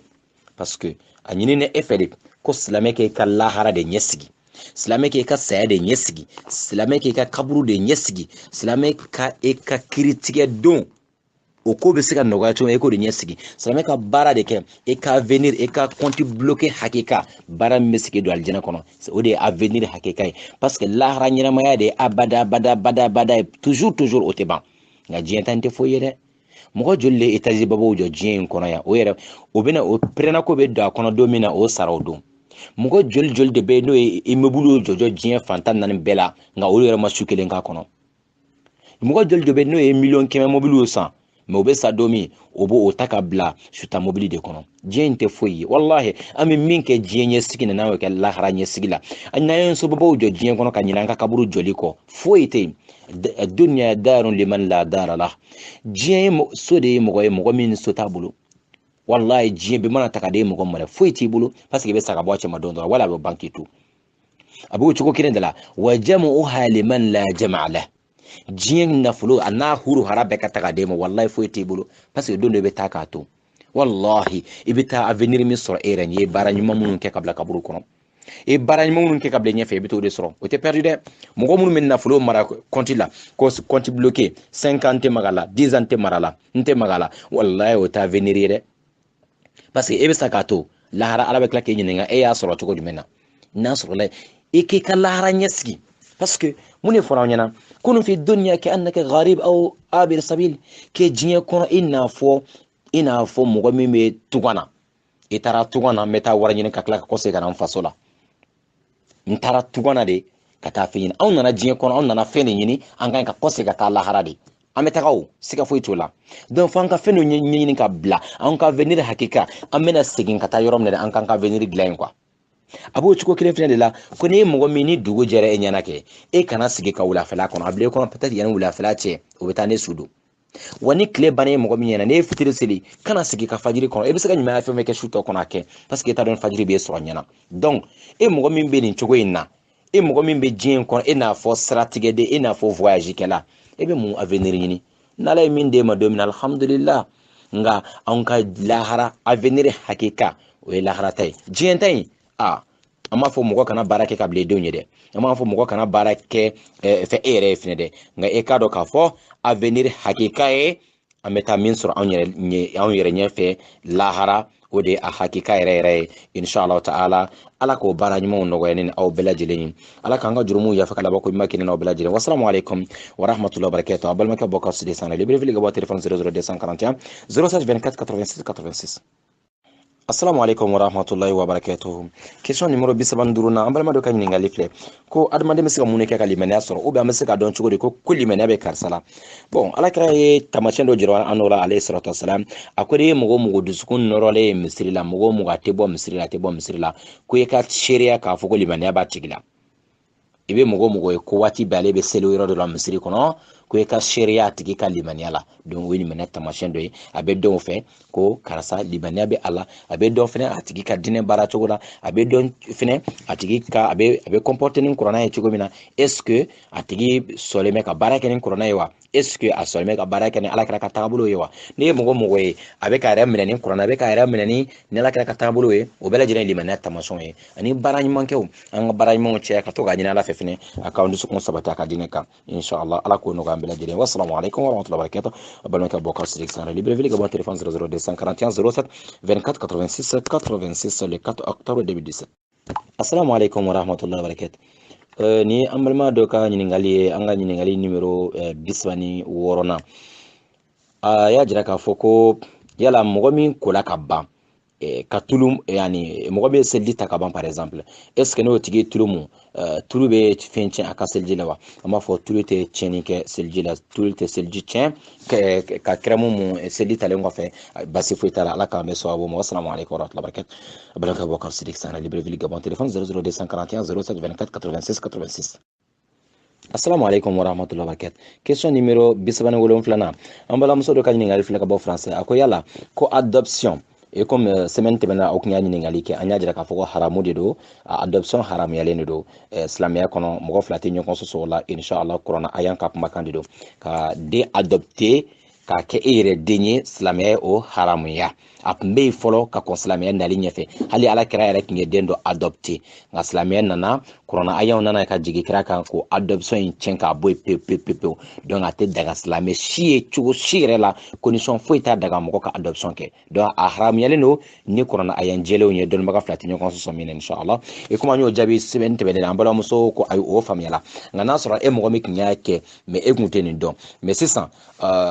mɔgɔ fila la sisan parce que cɛ ni muso de n'a ye adoption a ye den dɔ adopter mais côté kelen y'a faamuya côté kelen ma da kumakan in na k'a fɔ ko a haramuyara côté kelen ma da la an k'a fɔ mɔgɔ si kana siga kuranna aya na dɛ kuranna aya mɔgɔ tɛ siga kuranna aya kumakan na n'a fɔra ko nin kuma bɛ kuranna kɔnɔ a ɲɛɲini a bɛ kuranna kɔnɔ ɔhɔ alors ni i ma sigɛ o la ni sigara kuranna kumakan na a bɛ défaut don mɔgɔ ka limaniya la dɛ an kana kulonkɛ ni kuranna aya ka kumakanw ye donc kuranna aya jɛlenw de don adoption o interdilen don inshallah taala an balimamuso y'a jira k'a fɔ ko côté kelen o ma a faamuya halisa o tuma na kuma kana na jɛɲɛ nin yɔrɔ in na kuma balimamuso yɛrɛ y'a fɔ ni n'an mako bɛ différence caman na ni a bɛ se ka o ɲɛfɔ an ɲɛna privé la inshallah y a pas de souci an bɛ se ka min kɔni fɔ jumlatan un mot ici k'a fɔ adoption haramu don silamɛya kɔnɔ ni walawalani wɛrɛ bɛ an balimamuso b'a fɛ k'o kɛ inshallah donc a bɛ se ka message bila i bɛ se ka message bila inshallah privé la ka explication dɔ d'a ma pour que an bɛ se ka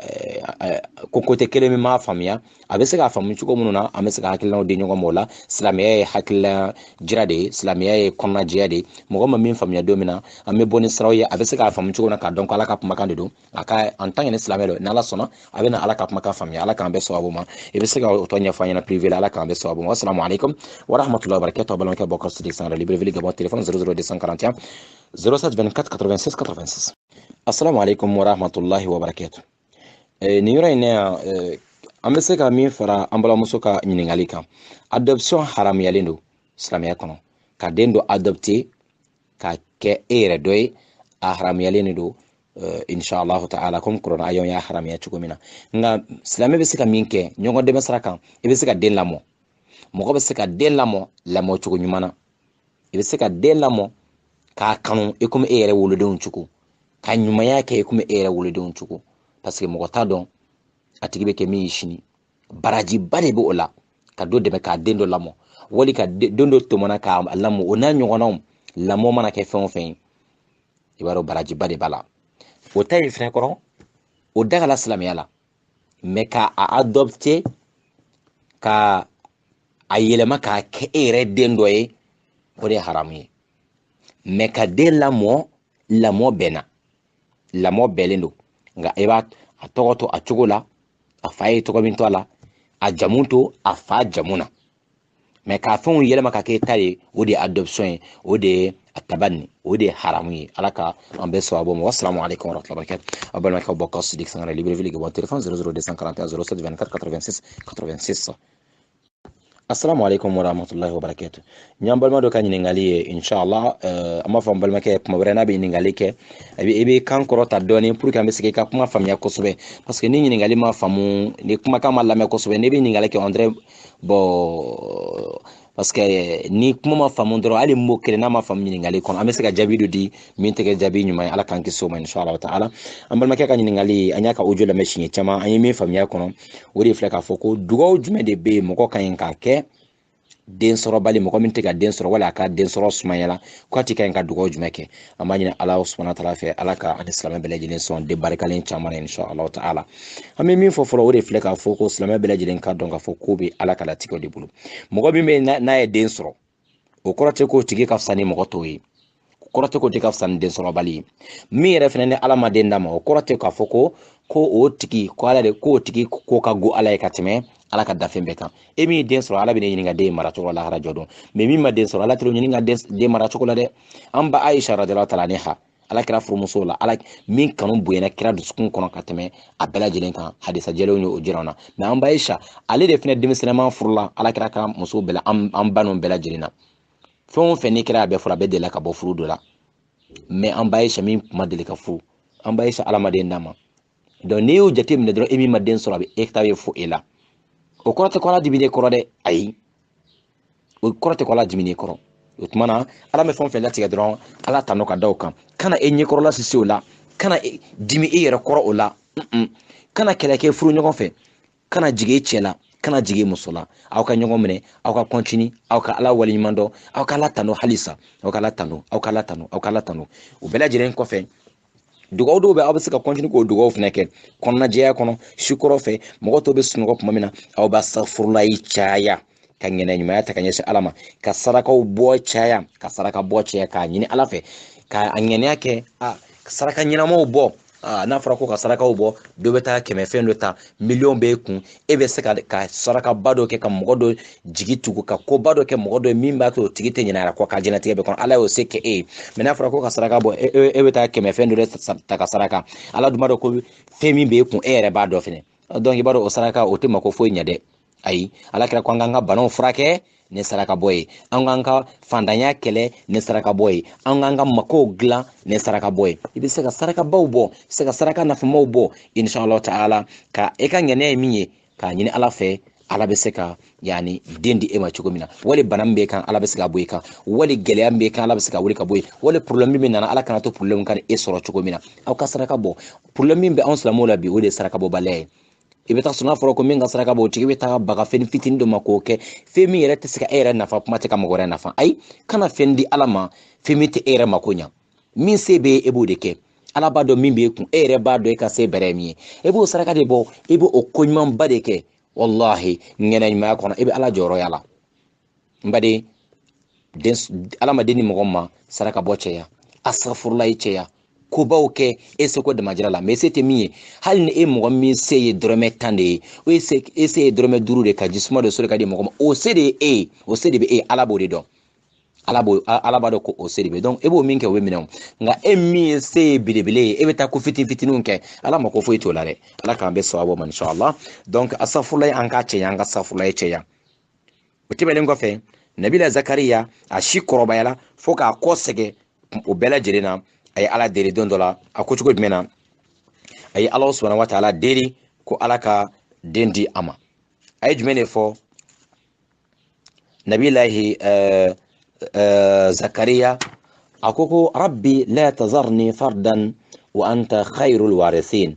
rabbi la tazarni fardan wa anta khairul warithin o dugawu e bɛ se k'o dugawu fɛnɛ cɛya mɔgɔ bɛ se ka nin dugawu cɛya sa ala ka bɛ se ka den di ma zakariya ye dugawu ne kɛ ala ye den di zakariya ma rabbi la tazarni fardan wa anta khairul warithin o bɛ kuranna ayan de don an ka jato la ani ala kira ye dugawu min kɛ Anas bin Maliki ye e kuma an y'a dugawu fɛnɛ kalan siti in kan n'a sɔrɔla mɔgɔ minnu ma sɔrɔ ka lamɛn a bɛ se ka fɔ mɔgɔ wɛrɛ bɛ se ka partager aw ma toujours o de filɛ allahumma akthir mali wa waladi wa barik li fima a'taytani ala kɛra ye dugawu kɛ Anas bin Maliki ko ala ka nafolo cɛ ala ka denw cɛya ala ka barika don a ka sɔrɔ la silamɛ bɛɛ lajɛlen ka to k'o dugawu kɛ allahumma akthir mali ala ka nafolo cɛya wa waladi e ka denw cɛya wa barik li fima a'taytani ala ka barika don ka sɔrɔ la i bɛ fɛn o fɛn di e ka barika don a la e ka dugawu cɛya allahumma akthir mali wa waladi wa barik li fima a'taytani e bɛ dugawu kɛ n'i ka don ala kɛra ko sallallahu alaihi wasallam an ka ala deli o ka taa sɔrɔ anw yɛrɛw an concentrelen bɛ an dalen b'a la fɛnɛ ko ala b'an jaabi mɔgɔ si kana ala wele ni dute ye e ka jija e ka balo halala fɛnɛ kan o bɛ dugawu jaabi teliya ala ka an balo halalaw kan ala ka den barikama da an silamɛw bɛɛ lajɛlen ma wassalamu alaikum warahmatullahi wabarakatuh a balimakɛw bɔ kasi de sara Libreville Gabon téléphone 00241 07 24 86 86 assalamu alaikum warahmatullahi wabarakatuh alhamdulillah alladhi bi ni'matihi tatimmu salihat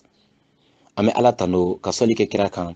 inshallah taala ni question dama minnu sera an ma siti kan bi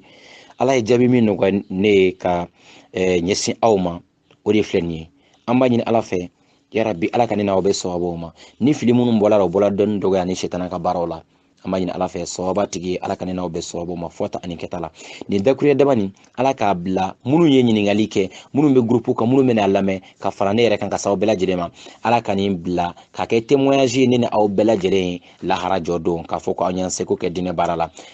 ka ɲini ala fɛ fɛnɛ a ka nin bila an ka sarakato jariya minɛn kɔnɔ a k'a bila an ka sarakato jariya minɛn kɔnɔ an ma ɲini silamɛw fɛn o fɛn bɛ ɲininkali ninnu jaabiw lamɛn aw bɛɛ lajɛlen k'a dɔn k'a fɔ ko adamaden fɛn o fɛn bɛ ji min i bɛ se ka fili i bɛ se ka ɲina o kuma n'o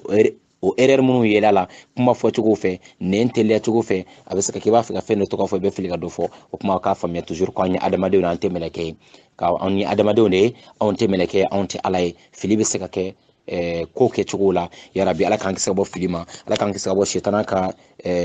puseli ma inshallah ta'ala ka ɲini ala subhanahu wa ta'ala fɛ ni minnu ye lamɛn fɛnɛ an ka kɛ sababu ye k'a lase an balima silamɛ ɲɔgɔnw ma yasa u ka diinɛ baara bɛ se ka nɔgɔya u bolo cogo min na ala kɛra ko balighu anni walaw aya ko ye min ye diinɛ laseli la kɛ hali ni e bɛ question kelen dɔrɔn de jaabi dɔn a lase e silamɛ ɲɔgɔn ma yasa a nafa bɛ bonya yasa bɛɛ lajɛlen ka baraji bɛ caya inshallah k'a ɲini a lamɛnbaga bɛɛ lajɛlen fɛ aw ka dugawu kɛ an masaw fɛnɛ aw ka dugawu kɛ masa fila fɛnɛ ye inshallah ta'ala ala bɛ se ka yafa ma diɲɛ in kɔnɔ ani lahara cogo min na ani silamɛ bɛɛ lajɛlen ye wassalamu alaikum wa rahmatullahi wa barakatuh aw balimakɛ n'a ka kalanden imam Abubakar Siddiq Sangare consultant à la radio et télé Nour du Gabon Libreville, imam de la mosquée Nour Daren du Carrefour Lyon Libreville Gabon, au téléphone 00241 07 24 86 86. Wassalamu alaikum wa rahmatullahi wa barakatuh. Kamben wati were